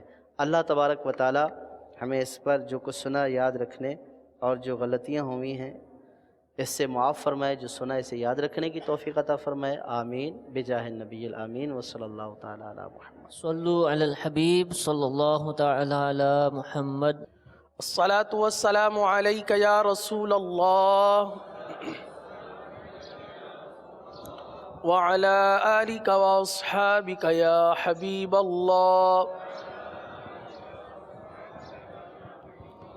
الصلاة والسلام عليك يا نبي الله وعلى آلك وأصحابك يا نور الله. نويت سنة الاعتكاف. الحمدللہ عز وجل ایک بار پھر ہم اس فرض علوم کے سلسلے میں مدنی قاعدہ سیکھنے پڑھنے کے لیے حاضر ہیں. قبل اس کے کہ ہم اپنے سبق کی جانب بڑھیں، سبق کے آغاز کی دعا میرے ساتھ مل کر پڑھ لیجئے. صلو علی الحبیب صلی اللہ علی محمد. اللہم افتح علینا حکمتک وانشر علینا رحمتک یا ذا الجلال والاکرام. صلو علی الحبیب صلی اللہ تعالی علی محمد صلی اللہ تعالی علیہ وسلم. تختی نمبر 18 حروف مقطعات، یہ سبق کل گزر چکا. مدنی قاعدے کی تختی نمبر 18 حروف مقطعات کا سبق کل الحمدللہ عز وجل پڑھ لیا. اچھا، اس سبق میں ہم نے کیا سیکھا، اس کو ایک مرتبہ پھر اپنے ذہنوں میں تازہ کر لیجئے. تختی نمبر 18 حروف مقطعات میں دراصل ہم نے حروف مقطعات جو قرآن کریم کی صورتوں کے آغاز میں حروف آتے ہیں، جیسے الف لام میم یاسین حامیم، یہ جو حروف مقطعات آتے ہیں ان کی ادائیگی سیکھی، اور یہ بھی سمجھا کہ جو کھڑی حرکات ہیں ان کو ایک الف تک کھینچیں گے، اور جو مدات ہیں ان کو پورا کھینچیں گے، یعنی 3 الف 4 الف اور 5 الف. کیونکہ یہ جتنی بھی مدات ہیں یہ مد لازم کے قواعد پر مبنی ہے کہ حروف مدہ کے بعد سکون اصلی آ جائے تو وہاں پر مد لازم ہوگا. تو ان تمام حروفوں کے اندر جو مد لگ رہی ہے وہ مد لازم لگ رہی ہے، لہٰذا 3 4 یا 5 الف تک کھینچ کر پڑھیں گے. آئیے اب ہم اپنے نئے سبق کی جانب بڑھتے ہیں. سبق نمبر 19. سبق نمبر 19 زائد الف پر مشتمل ہے. پیارے اور میٹھے اسلامی بھائیوں اور میرے مدنی چینل کے ناظرین، قرآن کریم کی تلاوت کرتے کرتے ایسے مقام بھی نظروں کے سامنے سے گزرے ہوں گے کہ کسی الف کے اوپر گول دائرہ ہمیں نظر آیا ہوگا.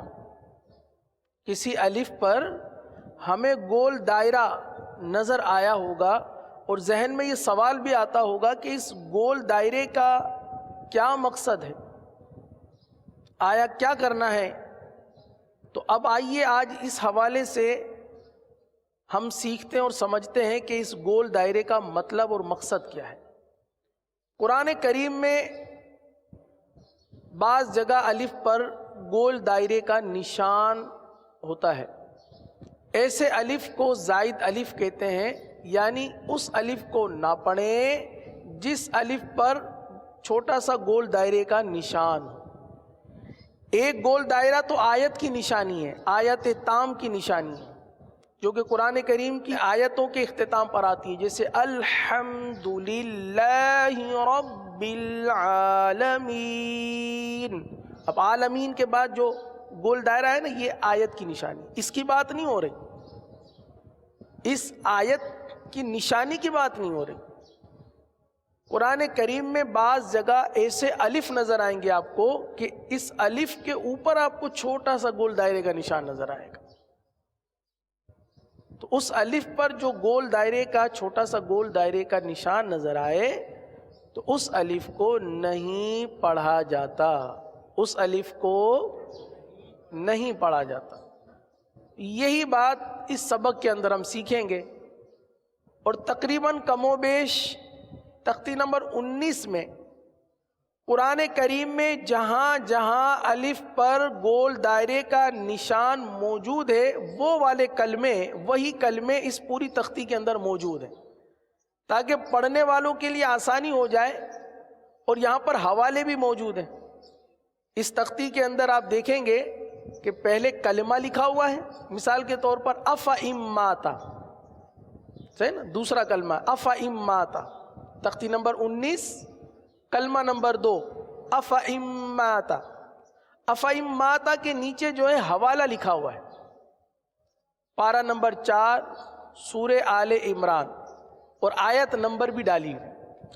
تو اب آپ پارہ نمبر، سورت اور آیت کو دیکھتے ہوئے آسانی کے ساتھ اس مقام پر پہنچ سکتے ہیں جس مقام پر یہ کلمہ موجود ہے، اور اس کلمے کے اندر جو الف ہے اس کے اندر جو گول دائرے کا نشان ہے اس کو آسانی سے آپ دیکھ سکتے ہیں۔ تو اس گول دائرے کے نشان کو بھی سمجھنا چاہیے، اس کی بھی ادائیگی سیکھنی چاہیے۔ اور الحمدللہ عز وجل مکتبۃ المدینہ کا شائع کیا ہوا مدنی قاعدہ، اس کی بہت زیادہ افادیت ہے الحمدللہ عز وجل۔ یہ ایک ایسا مدنی قاعدہ ہے کہ اگر ہم نے اس مدنی قاعدے کو پڑھتے ہوئے قرآن کریم سیکھا تو ہمارے لیے قرآن کریم سیکھنا بہت آسان ہو جائے گا۔ اس کے اندر بے شمار تختیاں جو ہیں وہ صرف اسی مقصد کے لیے دی گئی ہیں۔ کم و بیش 21 تو تختیاں ہیں، اور 22ویں تختی وہ نماز کے اذکار کی ہے۔ تو اگر کوئی درست طریقے سے، اچھے انداز سے، اچھے طریقے سے اس کو پڑھ لے، پڑھنے میں کامیاب ہو جائے، تو انشاءاللہ عز و جل اس کے لیے قرآن کریم کا سیکھنا بہت آسان ہو جاتا ہے۔ آئیے اب ہم اپنے سبق کا آغاز کرتے ہیں۔ اعوذ باللہ من الشیطان الرجیم،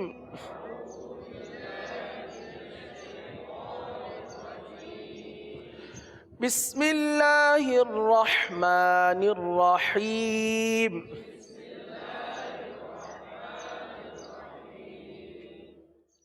انا، اچھا لکھا ہوا کیا ہے؟ انا، لیکن چونکہ الف پر گول دائرے کا نشان ہے، اگر الف پر گول دائرے کا نشان نہ ہوتا تو ہم کیا پڑھتے؟ انا، ایک الف تک کھینچ کر پڑھتے۔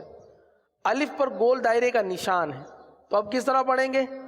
انا، انا، دوہرا لیجئے، انا۔ آگے ہے افئم مات، افئم مات۔ اگر اس فا کے ساتھ جو الف ہے جس پر آپ کو گول دائرہ نظر آ رہا ہے، افا، اگر گول دائرے کا نشان نہ ہوتا تو ہم پڑھتے افائم مات، لیکن چونکہ گول دائرے کا نشان لگا ہوا ہے تو اب کس طرح پڑھیں گے؟ افئم مات، افئم مات۔ آگے ہے افئم مت، افئم مت۔ لَإِلَى اللَّهِ، لَإِلَى اللَّهِ۔ اب دیکھیے یہاں پر بھی لام الف زبر لا نظر آ رہا ہے نا، لام الف زبر لا، الف ہے، الف کے اوپر گول دائرہ ہے۔ اگر ویسے گول دائرہ نہ ہوتا تو ہم لام الف زبر لا پڑھتے، لا پڑھتے، لیکن اب لا نہیں پڑھنا، کھینچنا نہیں ہے، بلکہ پڑھنا ہے لَإِلَى اللَّهِ، لَإِلَى اللَّهِ۔ آگے ہے لَإِلَى الْجَحِيمِ، لَإِلَى الْجَحِيمِ۔ آگے ہے لِشَيْءٍ، لِشَيْءٍ۔ یہاں پر بھی دیکھیے شین کے ساتھ الف جو ہے، الف پر گول دائرے کا نشان ہے۔ اگر الف پر گول دائرے کا نشان نہیں ہوتا تو یہ لشا پڑھا جاتا، لیکن چونکہ الف پر گول دائرے کا نشان آ گیا، الف ختم ہو گیا، الف کو نہیں پڑھنا، شین کو یا کے ساتھ ملا کر پڑھنا ہے۔ اب مثال کے طور پر اگر اس کی ہجے کی جائے تو شین یا زبر شئی، شین یا زبر شئی، یوں پڑھا جائے گا۔ لشیئن، لشیئن، آگے ہے لیکنہ اللہ، اللہ عز و جل کے لام کو پر ادا کیجئے، لیکنہ اللہ۔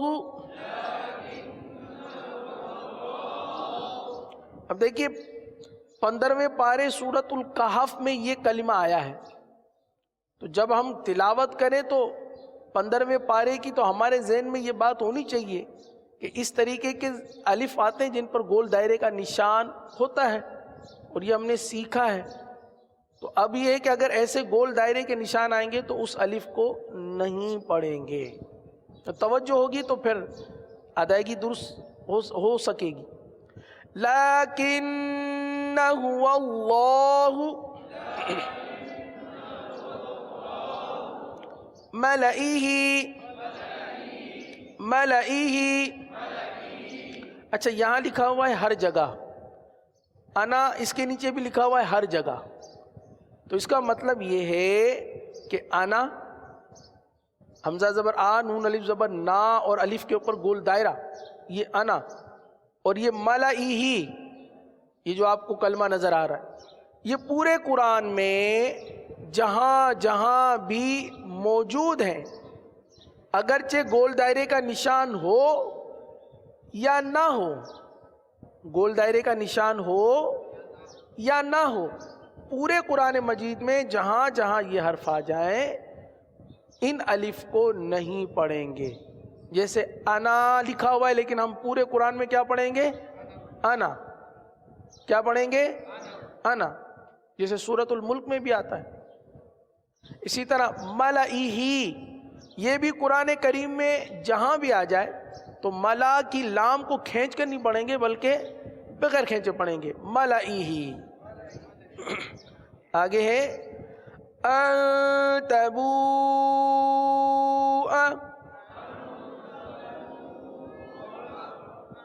مد کو کھینچیں گے، مد متصل ہے، ان تبوء وَلَأَوْضَعُوا، وَلَأَوْضَعُوا، عین کی ادائیگی درست کر لیجئے، وَلَأَوْضَعُوا۔ آگے ہے لَأَذْبَحَنَّهُ، ذال کی ادائیگی درست کرنی ہے، ذال کو زا نہیں بنانا، ذال کو ذال ہی پڑھنا ہے، لَأَذْبَحَنَّهُ، لَأَنْتُمْ، لَأَنْتُمْ۔ آگے ہے مِن نَبَئِ، مِن نَبَئِ۔ اب دیکھیں با کے ساتھ الف ہے لیکن الف پر گول دائرے کا نشان ہے، اس لیے با کو دراز نہیں کریں گے، کھینچیں گے نہیں، من نبئ۔ آگے ہے وملئہم، وملئہم ثمود، ثمود، وثمود، وثمود، ہاں وثمودا نہیں پڑھیں گے بلکہ وثمود۔ الحمدللہ عز و جل تختی نمبر 19 کی 4 لائنیں 4 سطریں ہم نے پڑھی ہیں، امید ہے کہ اس کی دہرائی کرتے رہیں گے، پڑھتے رہیں گے تو زائد الف کی ادائیگی ہمیں درست آ جائے گی۔ اللہ عز و جل ہمارے لیے آسانی فرمائے۔ آئیے اب نماز کے اذکار جن کی دہرائی کا سلسلہ ایک بار پھر شروع کیا گیا ہے، اور یہ ایک نادر موقع ہے اگر ہم اس سے فائدہ اٹھا لیں کہ اگر غلطیاں ہیں تو اس کو سمجھ لیں اور درست کر لیں، اور اگر غلطیاں نہیں ہیں تو پختگی کر لیں، ادائیگی کو اور بہتر کر لیں۔ ہمیں تو بہتر سے بہتر کی طرف جانا چاہیے نا۔ تو اسی نیت کے ساتھ کہ ہماری ادائیگی، میری ادائیگی درست ہو جائے، آپ بھی یہ نیت کر لیں کہ ہماری ادائیگی درست ہو جائے، تو اس نیت کے ساتھ پڑھتے ہیں اللہ عز و جل ہمیں نماز کے اذکار درست کرنے اور درست پڑھتے رہنے کی توفیق عطا فرمائے۔ کل ہم نے تکبیر تحریمہ اللہ اکبر کہنا سیکھا تھا، تو اس کو 1-2 مرتبہ دوہرا لیں۔ اللہ اکبر، دیکھیں ابھی بھی اللہ اکبر، وکبر کی آواز آ رہی ہے، یہ ایک بڑی غلطی ہے۔ وکبر تو بڑی غلطی ہے، حمزہ کو ہم نے واو بنا دیا نا، اکبر کہنے کے بجائے وکبر کہہ رہے ہیں، وکبر، وکبر نہیں ہے۔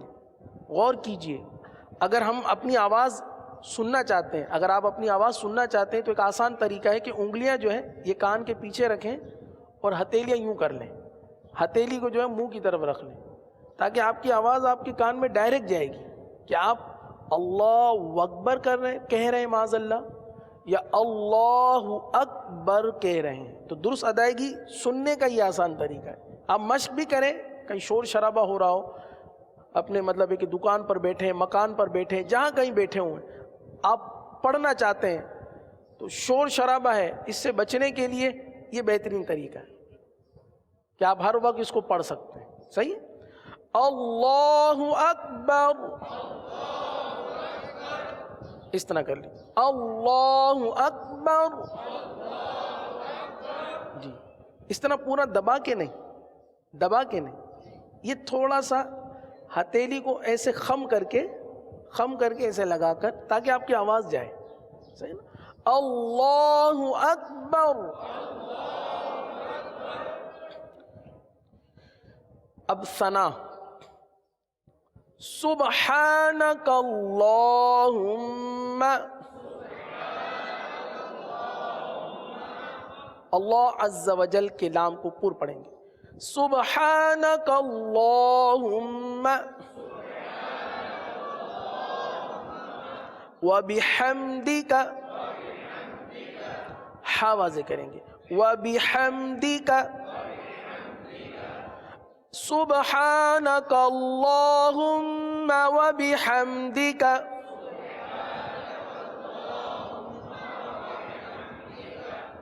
وتبارک اسمک، وتبارک اسمک۔ اچھا، بعض اوقات جلدی پڑھنے کی وجہ سے وتبارک اسمک کے بجائے کچھ اور ادائیگی ہمارے منہ سے نکل رہی ہوتی ہے، اچھا ہماری توجہ نہیں ہوتی، وتبارک اسمک کے بجائے ہمارے منہ سے کچھ اور نکل رہا ہوتا ہے، تو توجہ ہونی چاہیے پڑھنے میں کہ ہم کیا پڑھ رہے ہیں۔ وتبارک اسمک، وتبارک اسمک، آگے وتعالی جدک، وتعالی جدک۔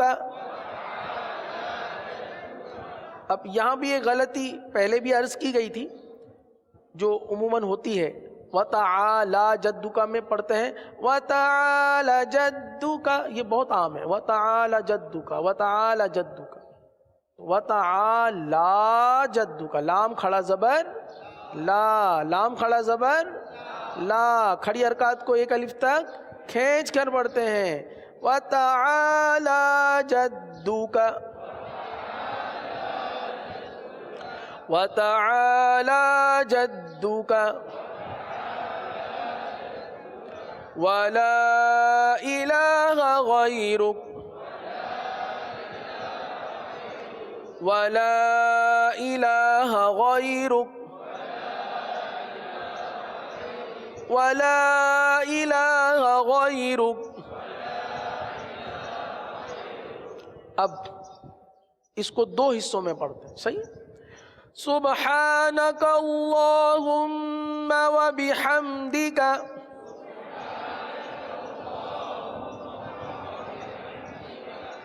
وتبارك اسمك وتعالى جدك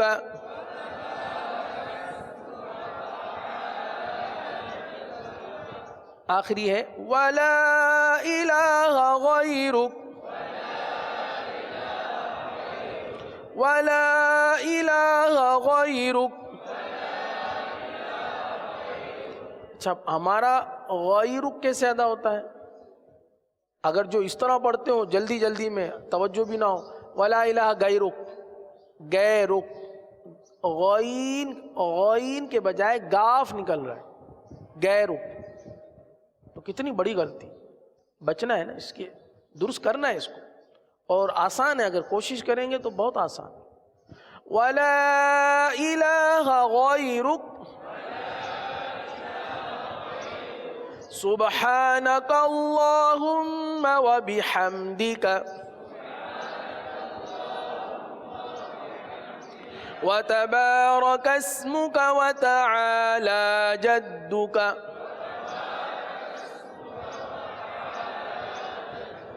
ولا الہ غیرک. غیرک کی ادائیگی سن لینا، ولا الہ غیرک.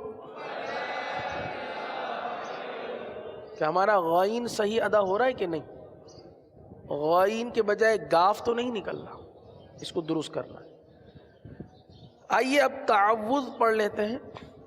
اعوذ باللہ من الشیطان الرجیم.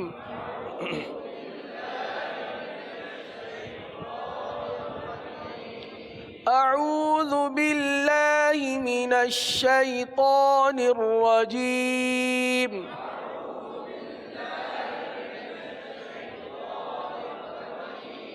اعوذ باللہ من الشیطان الرجیم.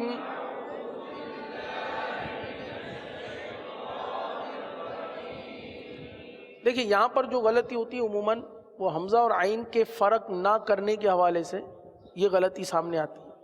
جیسے بعض پڑھتے اعوذ باللہ، اعوذ باللہ نہیں، اعوذ باللہ من الشیطان الرجیم. ہاں تو کو اسپیشلی اس وجہ سے کھینچوایا کہ تو کو باریک پڑھ دیتے ہیں، من الشیطان الرجیم پڑھتے ہیں یا شیطان الرجیم. شیطوانر تو غلط ہو گیا نا، تواں تو نہیں ہے، یہ تو ہماری مادری زبان میں ہم تو ہی کا استعمال کرتے ہیں، ہے نا، تواں. جیسے طاہر نام ہے تو ہم طاہر کہتے ہیں، اس کو تا سے بدلتے ہیں. تو قرآن کریم کے حروف تو کی ادائیگی پر ہوتی ہے اور اس کو پوری ادا کرنا ہے، ورنہ یہ لحن جلی کی غلطی ہے. من الشیطان الرجیم. اعوذ باللہ من الشیطان الرجیم.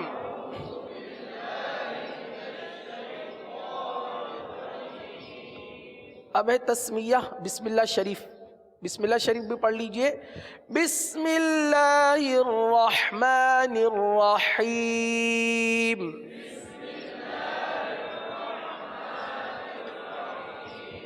دونوں حا واضح کریں گے.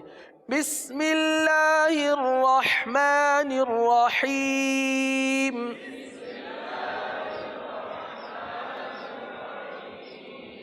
بسم اللہ الرحمن الرحیم.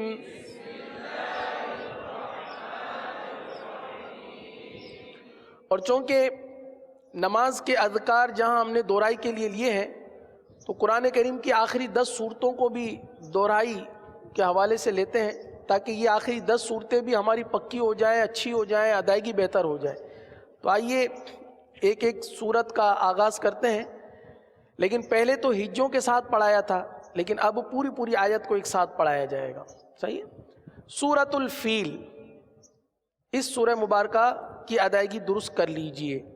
بسم اللہ الرحمن الرحیم.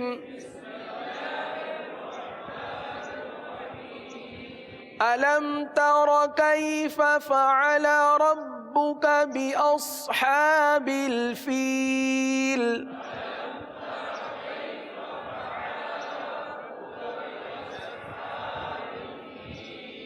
صوت کو پر پڑھیں بأصحاب الفيل ألم يجعل كيدهم في تضليل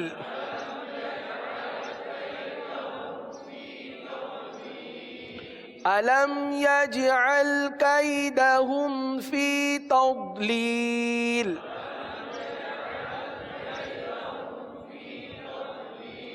وأرسل عليهم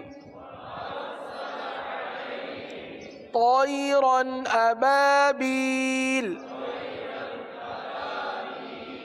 وأرسل عليهم طيرا أبابيل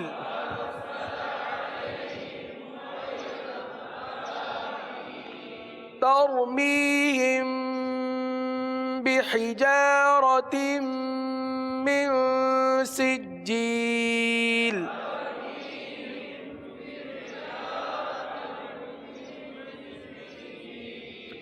فجعلهم كعصف مأكول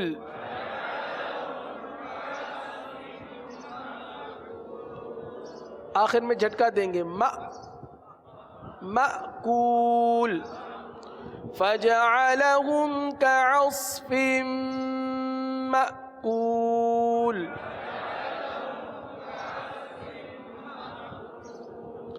الحمدللہ عز وجل آج مدنی قاعدے کے ساتھ نماز کے اذکار اور آخری 10 صورتوں میں سے ایک صورت کا آغاز کیا ہے.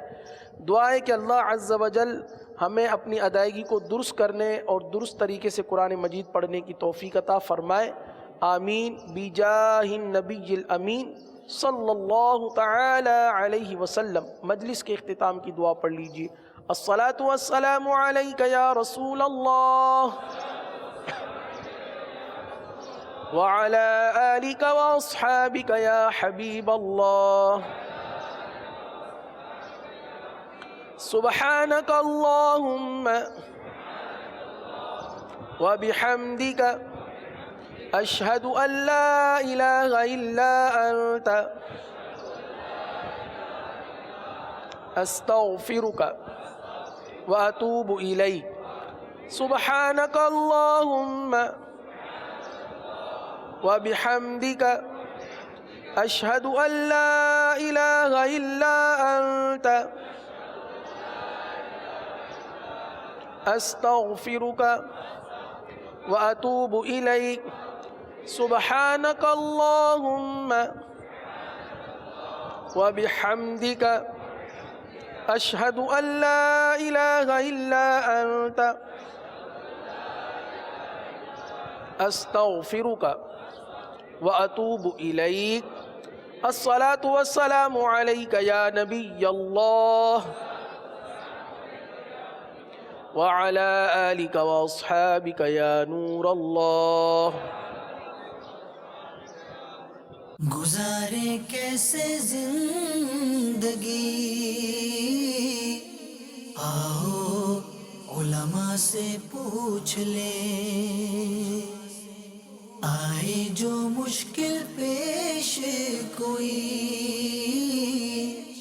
آؤ علماء سے پوچھ لیں.